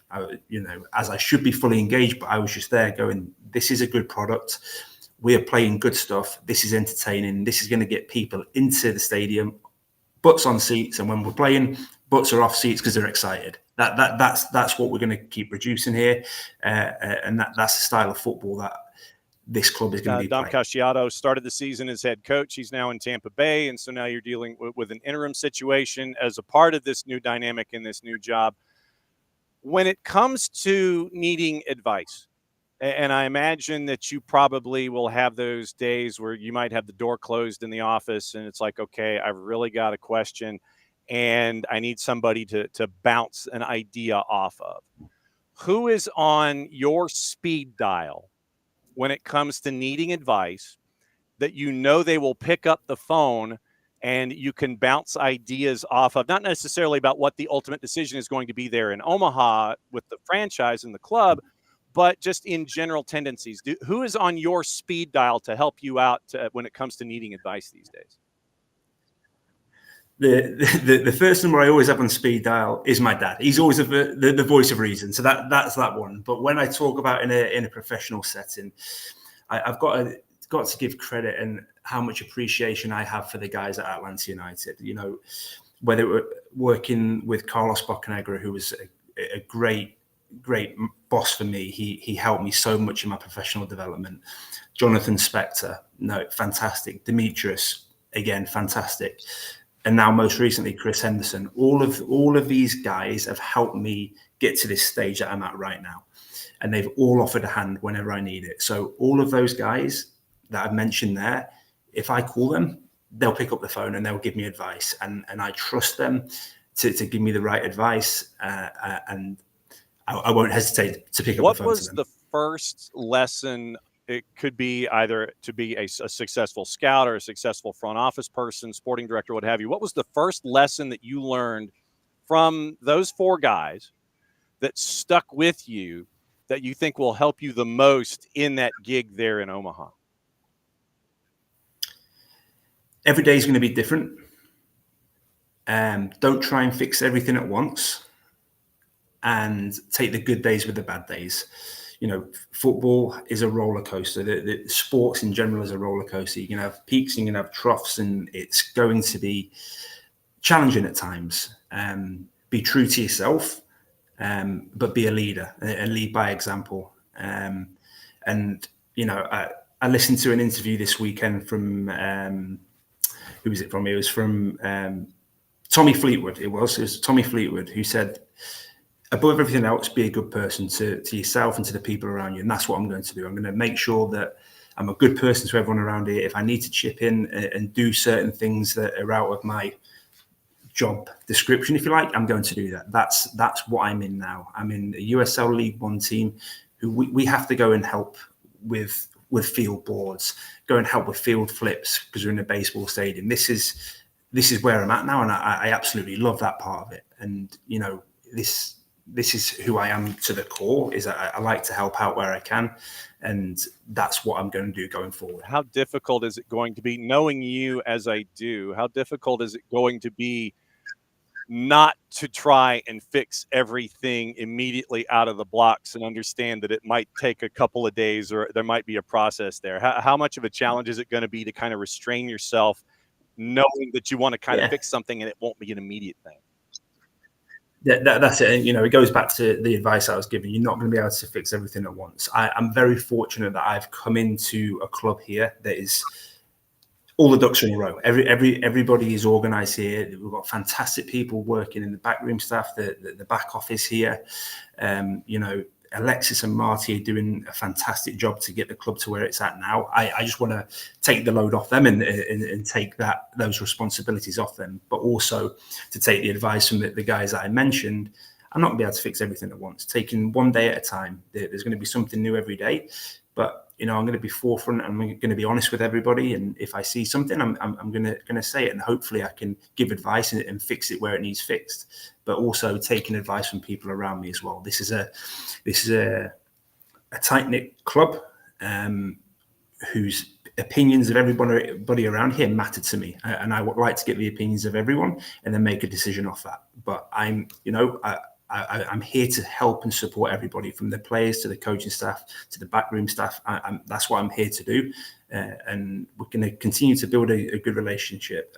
Like I mentioned, it's been a good week, but it's only been 8-9 days. I'm building good rapport with a lot of people around here, still learning how everything works. But it's been a really eye-opening and enjoyable more than anything, John. It's Another been couple of really minutes good. here with Jamie Henderson, the new sporting director up at Union Omaha in USL League One. I remember that one of the keys that Darren Eales had when he was in charge with Atlanta United was pub diplomacy. And basically, it was a very grassroots thing where he is hitting all of the soccer bars and he's making public appearances and shaking hands and eating meals and being a part of the community. Is there any kind of a plan for you to be out in the community and hitting all the hot spots and sitting there and introducing yourself? Is that dance card already full? What's going on there?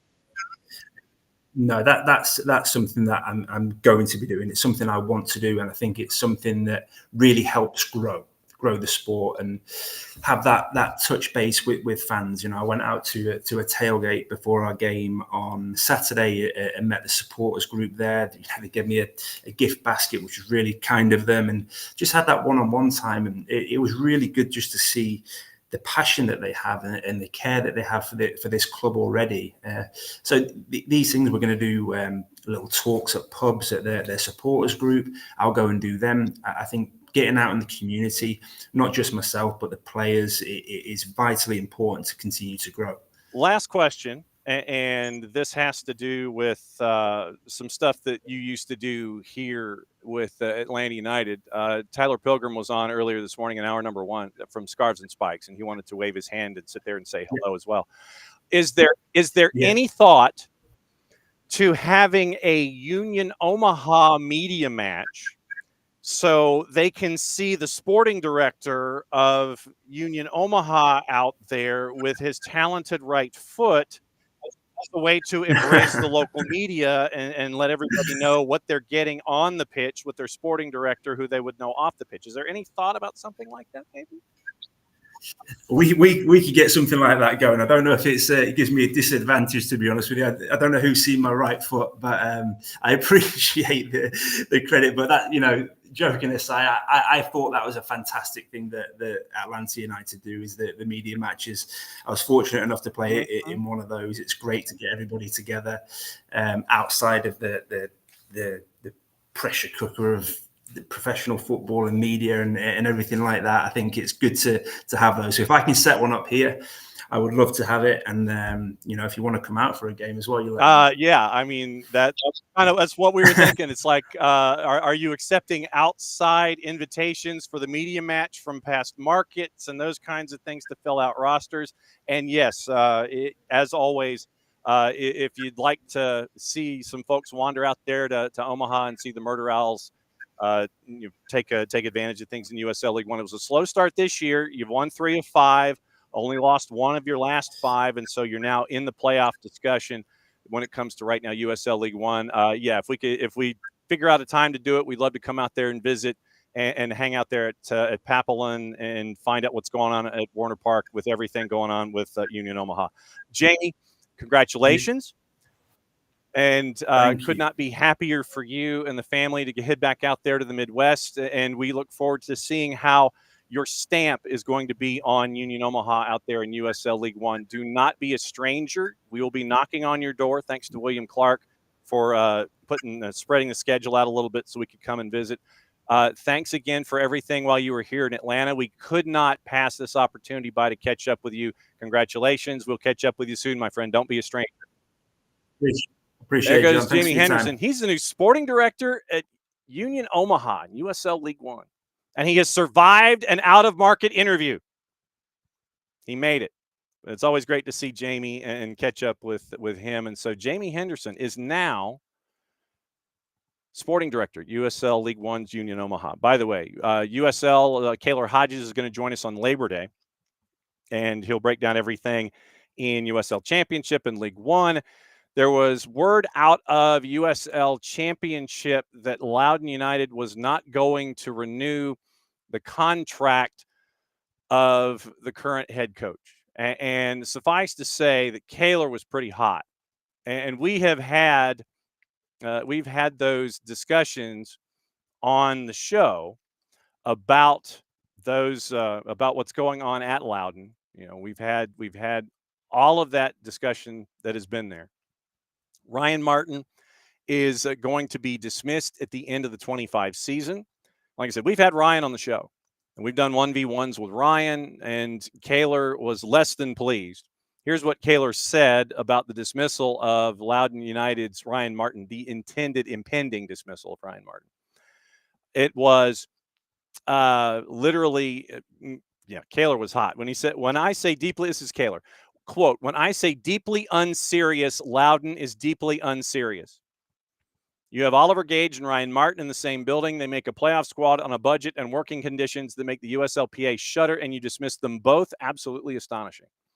So we'll catch up with Kaylor on Monday for the Labor Day show, and we'll find out, obviously, more of his thoughts on Loudoun United and what's going on there and the month in USL Championship and USL League One. So that is probably the biggest update that has come out of USL Championship, but we end up breaking everything down involving Union Omaha, Jamie Henderson, and his new gig. So very, very cool that we were able to catch up with him on the first week of the job.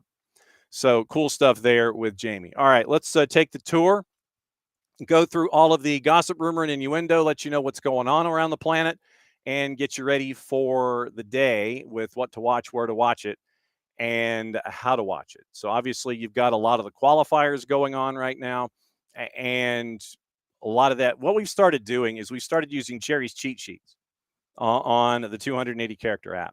And we'll also catch up with everybody on the Twitch pitch. Cherry's cheat sheets at Cheat Sheet Guy on the Twitters. And there's a lot going on. There's women's UCL second round qualifying. There's UEFA domestic matches, EFL League Cup second round, DFB Pokal, La Liga, qualification rounds in Europa and in Conference League. So there's plenty to talk about. We'll talk about where to watch that coming up in just a little bit. Okay. The gossip, the rumor, the innuendo, the news, what to pay attention to. We always start with our buddy Ben Jacobs, and we go from there. Once again, the window to Monday. The window until Monday when Big Ben sounds, it's over. West Ham reignited interest in Botafogo keeper John Victor. 10 million euro was agreed in principle before West Ham turned to Mats Hermansson in a deal driven by Graham Potter. West Ham now working on a loan with an option to buy. The loan offer for Victor includes a conditional obligation to buy triggered triggered by 25 Premier League appearances. West Ham's trying to add Victor even after signing Hermansson, as it was talked about yesterday. Crystal Palace in talks to sign Arsenal's Reece Nelson for a fee in the region of £15 million. Charlie Wyatt, the first one to report that. And Charlie works for the three-letter paper. Take the information at your own peril. Fulham is prioritizing Milan's Samuel Chukwueze and Shakhtar's Kevin as it stands. Leicester, Ipswich, Hamburg, and Paris FC are all showing late window interest in Manchester City defender Issa Kabor. Manchester City prefer to sell, but they're also open to a loan. Dortmund set to sign Fabio Silva after they've reached a €22.5 million +4 agreement with Wolves. Chris Mepham set to join West Brom. Fee agreed with Bournemouth. Mepham given permission to undergo a medical. Alex Crook and Ben Jacobs, the two in front on that one. Once again, Fulham in advanced talks with Milan for Nigerian winger Samuel Chukwueze. Fulham is prepared to pay in the neighborhood of 25 million euro. Kobe Mainu, and this is that screaming that you heard, was our friend Drew Dickinson. Kobe Mainu open to a Manchester United exit.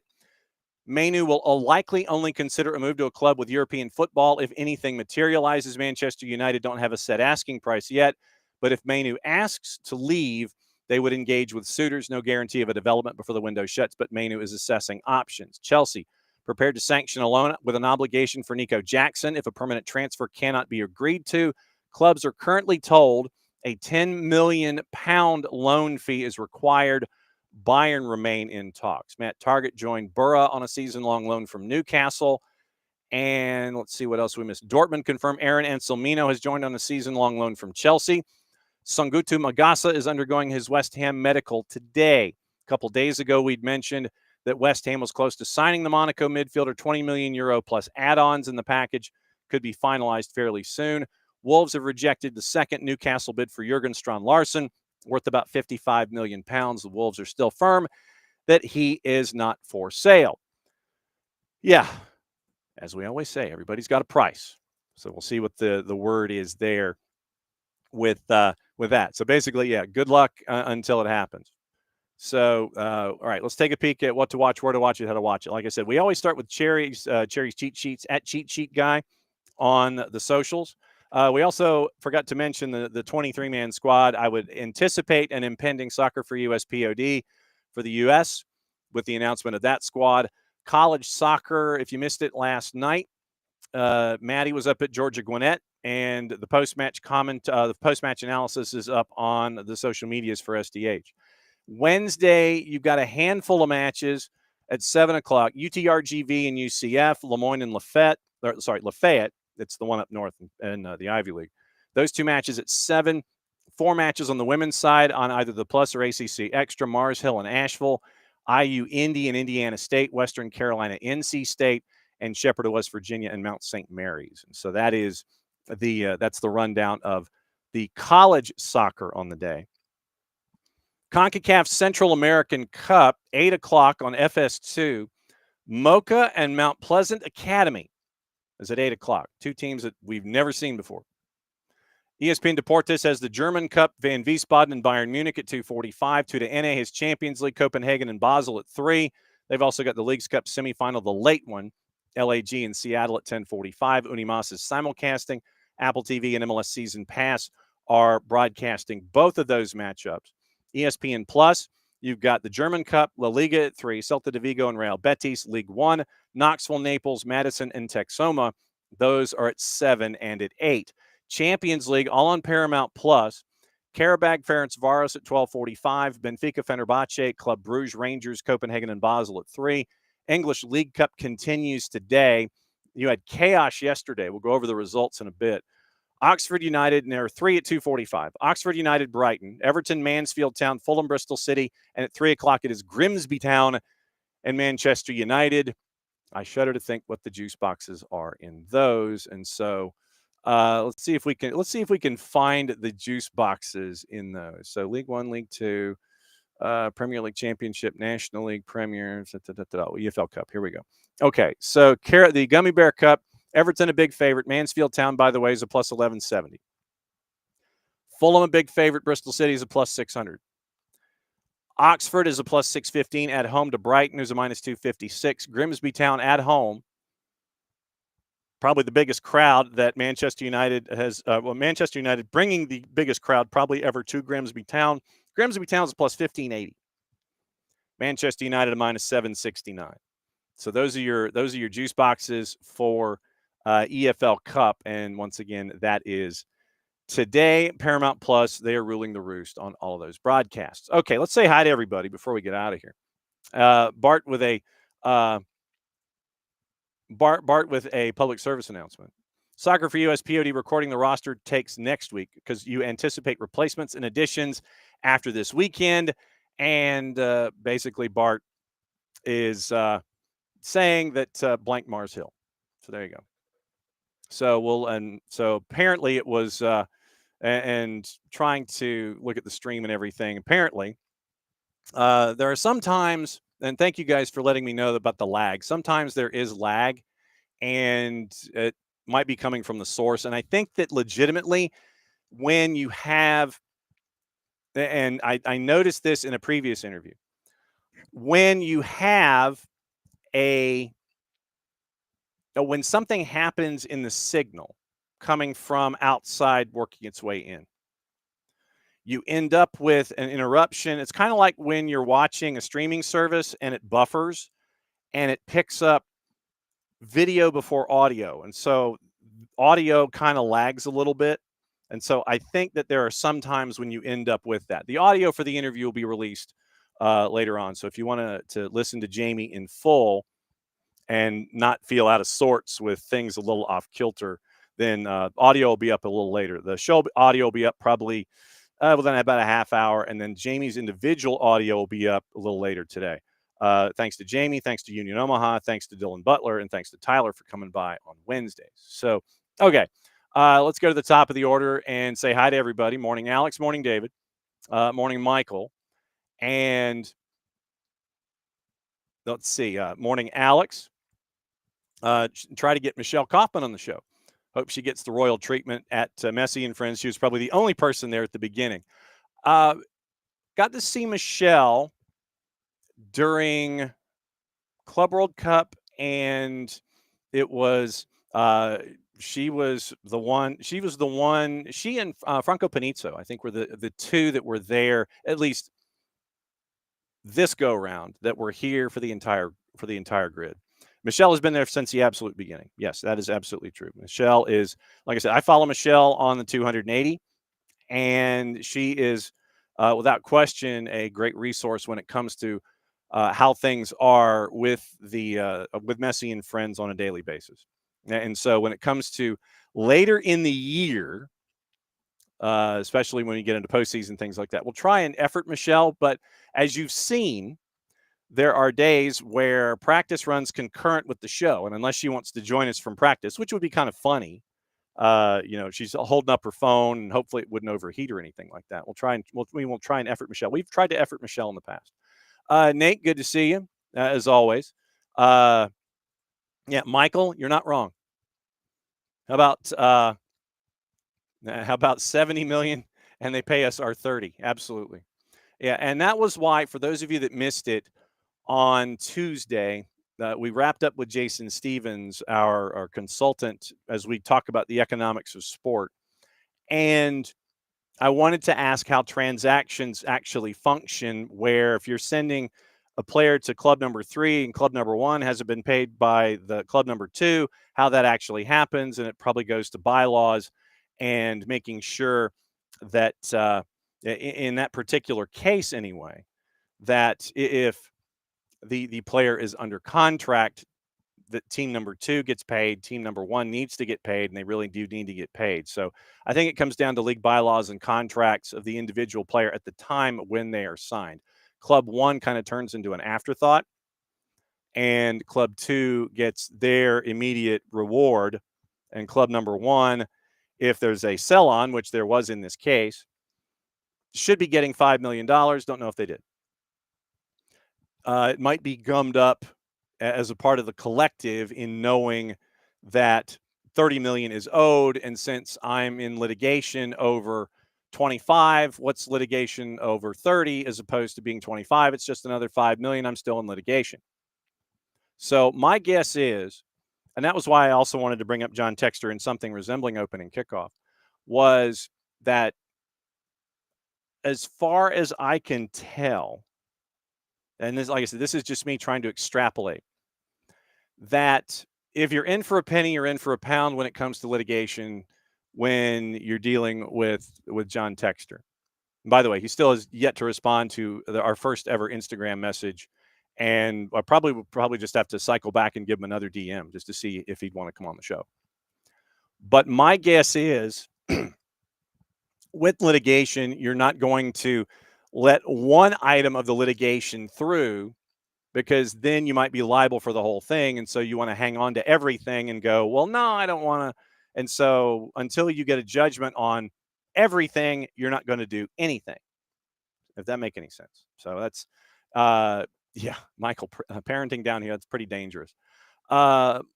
Morning, Mylan. Morning, Ricky. And let's see. Morning, Abby. And yes, Abby, obviously hoping those travel to Nashville have safe travels. Enjoy Nashville. Tailgating happening about 3:30 in the lot where the United fans parking. So keep an eye out for that. Morning 4 card. And Michael, I wasn't blaming the ref. It was just one of the side points, one of the side plots to the whole thing. But once again, and the reason that we continue to put sunshine on the officials is because if we don't, then it's basically the way that I look at it, it's kind of tacit acceptance of what you're getting. So if you continue to make noise about it, you're making noise about it. So you're continuing to show your displeasure that you want things to improve. That's basically it. Was it a factor in the rhythm of the match? Yes. I wasn't sitting there and going that was the main cause of the loss. And Michael is absolutely true. The pro refs are consistent. They're consistently inconsistent. Absolutely true. Morning, David. And let's see. So morning, Abby. And Abby was digging the left wing and the right wing. Farshan Chops. No, we are not related. Farshan Chops. First off, thanks for coming by. No, we are not a father and son stream. No, we are not related. Morning, Uncle. Yes, and tonight, remember, and hi, Catalucci. Yes, the matchup against Messi and Friends 2 is tonight at Fifth Third. Action at the Fraction pregame on the network at 7 o'clock. Kick at 7:33. Be there. Bookham Dano, aloha. Big matchup for Atlanta United 2. Maddie and Jason will have the call for you. You'll hear from Santi Pita and Jose Silva in the pregame show. And you'll hear from me in pregame and halftime, setting up the weekend in MLS Next Pro as Atlanta United 2 has a chance to chase after the 8th spot in the playoffs, but they've got to win tonight. They have to win their matches in hand as a part of the discussion, and then they can chase after the 8th seed. They win both of the matches they have in hand, 1 point out of the playoffs, but they've got to win tonight. So that's the big thing. And David, absolutely. The atmosphere on Monday Night Football with Liverpool and Newcastle was amazing. Absolutely amazing. Go a man down, come back, have that energy off of the Gordon red card, and then having Rio score the goal at 90+8, 90+9. It was a crazy, crazy match. Let's see. Morning, Bart. And let's see. So morning, Unk. And yeah, it is. It's Bart talking about the B1G and Big Noon Saturday.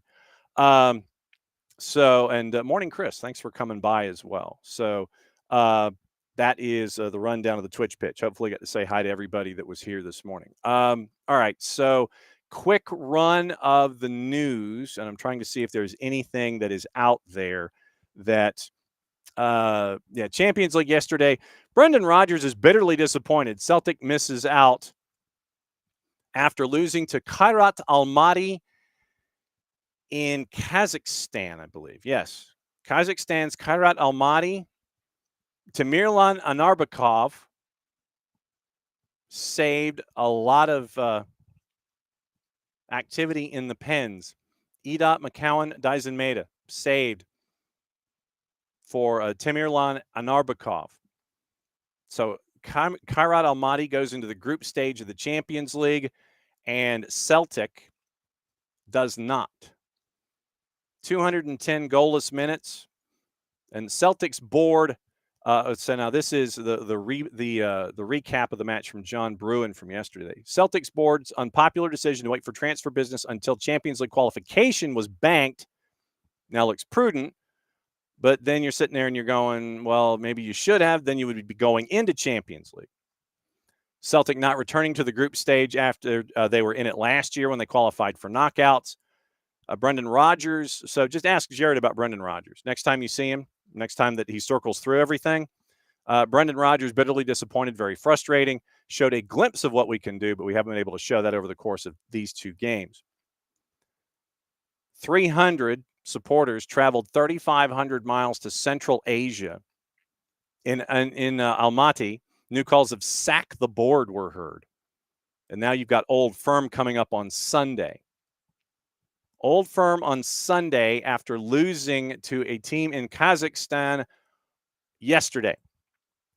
So, have a lot of fun with that. So that was not good. Not good. Isak, by the way, has rejected a Newcastle olive branch, according to Louise Taylor and Ben Fisher. Understood to have declined a high-powered invitation to return. Spent most of the summer on a form of strike. Newcastle's manager has repeatedly asked him to reintegrate as the Saudi Arabian owners decide whether to hold him to a £140,000 a week contract. 3 years still left on the board. Newcastle minority owner Jamie Rubin, reps of the majority owners, the PIF, visited Isak and his reps in Northumberland, attempted to broker a rapprochement. Understood he was offered a lucrative pay rise in exchange for a willingness to stay for at least one more season, but apparently Isak wasn't interested. Impasse far from ideal because you need to replace Callum Wilson, who's now at West Ham, and you need to replace Alexander Isak. Yasser Al-Rumayyan is in the Northeast, wants to keep him, but Eddie Howe has said, I only want folks that are 100% committed. Rumayyan has sanctioned a £50 million bid for Jurgen Strand-Larsen. They also have the £40 bid for Johan Vissa rejected. The £40 million bid. Nico Jackson, far from the top of the short list. Remember, 110 rejected. Newcastle wants 150. Wolves are poised to complete the signing of Girona defender Ladislav Krejci. Wolves consider him a permanent signing, joining on an initial loan, triggering a permanent £20 million move after a number of appearances. Was at Sparta Prague last season, had 2 league titles. And so Ruben Amorim has said the squad is not equipped for Europe this season, being honest about what he thinks is going on with Manchester United. Oh, yes, we have to look at the USA squad really quickly. So the USA squad that was named, as we were sitting there yesterday waiting for it to be announced, they wait until the middle part of the afternoon to do it. And so the squad for the U.S. and the U.S. M&T, as you look back at the 23, where is it? No, you got to go home. It's up the top. Up at the top, John. Camp roster. Celentano, Freeze, and Jonathan Klinsmann getting a call. Defenders, Max Arfston, Nakai Banks, Tristan Blackman, Serginho Dest, Alex Freeman, Nathan Harriel, Tim Ream, Chris Richards. Midfield, Tyler Adams, Sebastian Berhalter, Luca Della Torre, Diego Luna, Jack McGlynn, Sean Zawatsky. Forwards, Damian Downs, Pulisic, Sargent Weah, and Alex Zendejas. So that is your camp roster for the USMNT for these matchups coming up on the 6th and the 9th. And once again, we mentioned this morning that Ronald Hernandez gets a call up from the Vino Tinto for the CONMEBOL qualifiers coming up in the international window as well. Also on the board, let's see, it looks like Spurs might be chasing after Xavi Simons. Keep an eye on that. Jared Bowen, apparently in the Wolves-West Ham match, confronts angry fans after they collapsed to another defeat. So Jared Bowen wasn't having any of it. And it showed, and there's a video that's out. So keep an eye on that as we go forward. And I'm trying to see if there's anything else that I might have missed in the papers. Like I said, I'm literally just, I am pouring through the papers trying to figure out if there's any other headlines that I might have missed. And then we will bid adieu to today, by the way, since we are in added time. Let's see. In the Wool, selling a striker signed for £35 million 5 years ago, scored only 5 goals. Newcastle's bid apparently for Strand-Larsen was up to 55, and they're still saying no. So let's see. Carabao Cup, they're still mentioning that Sheffield Wednesday is a club in crisis. We mentioned 7,800 fans yesterday were actually at the match. Sheffield winning 3-0 in pins. Ethan Horvath saving twice in the shootout. Dominic Calvert-Lewin had a penalty go well over the bar. And so Ethan Horvath comes up big for Sheffield Wednesday. Two of the stands were empty yesterday. A lot of empty seats at Hillsborough. Daniel Farka said they had more than 80% possession. Somehow they managed to be one time in our box, take the chance. It was always written in the stars. Then it happens sometimes. So Ethan Horvath comes up big, and you end up with a 7,801 crowd being happy about the activity on the field, just not the activity going on in the boardroom with Dave Siri. So that hasn't changed. Once again, that's why we mentioned John Texter as a part of the discussion. You had chaos in the DFB Pokal yesterday with a big upset, and it was you had Stuttgart losing yesterday, so that was pretty big as well. So that's the rundown for today. Yes, right. And Alex makes the point: unless you're in dire financial straits, you can't sell your best players without having a replacement in hand. And thinking that Newcastle would take less than 150 if they had somebody in. But once again, it's Isak and Callum Wilson that they have to think about when it comes to bringing somebody in so you can send Isak on his way, and probably trying to find somebody and spend that kind of money. So that's where we are with Newcastle on the afternoon. All right, so you got your assignments. You know what to watch. You know where to watch it. You know what the news is. Leagues Cup tonight. It's going to be Leagues Cup after dark. Everybody get your caffeine, get your naps in, all that stuff. We will talk about it tomorrow. We're going to be joined by the ball watchers off the top. We'll talk about everything going on in St. Louis with the end of the Lutz Pfannenstiel era. We'll catch you up on all the action from last night tomorrow. Then Nino and Nico in the Power Hour. I will be in a hotel room in Perry, Georgia on Thursday and Friday, navigating the Wi-Fi there. So what you saw from Jamie today, hopefully you may not see. I hope you don't see it, but you might. I might look like Jamie Henderson today, tomorrow, and Friday on the network from a hotel room in Middle Georgia. So St. Louis City, Ball Watchers 9:05. Nino and Nico in hour number 2. And we'll go through what happened in Leagues Cup and all the other news in that open half hour on Thursday. And once again, Lucas Panzica, 104.5, the Zone Betting Leadoff on Friday. And we'll find out who our MLS guest of the week is at 10 o'clock and hopefully be joined by our friends at Beyond Goals Mentoring at 9:30. So that is a show. Thanks for coming by. As always, thanks to Jamie, thanks to Dylan, thanks to Tyler, and thanks to y'all.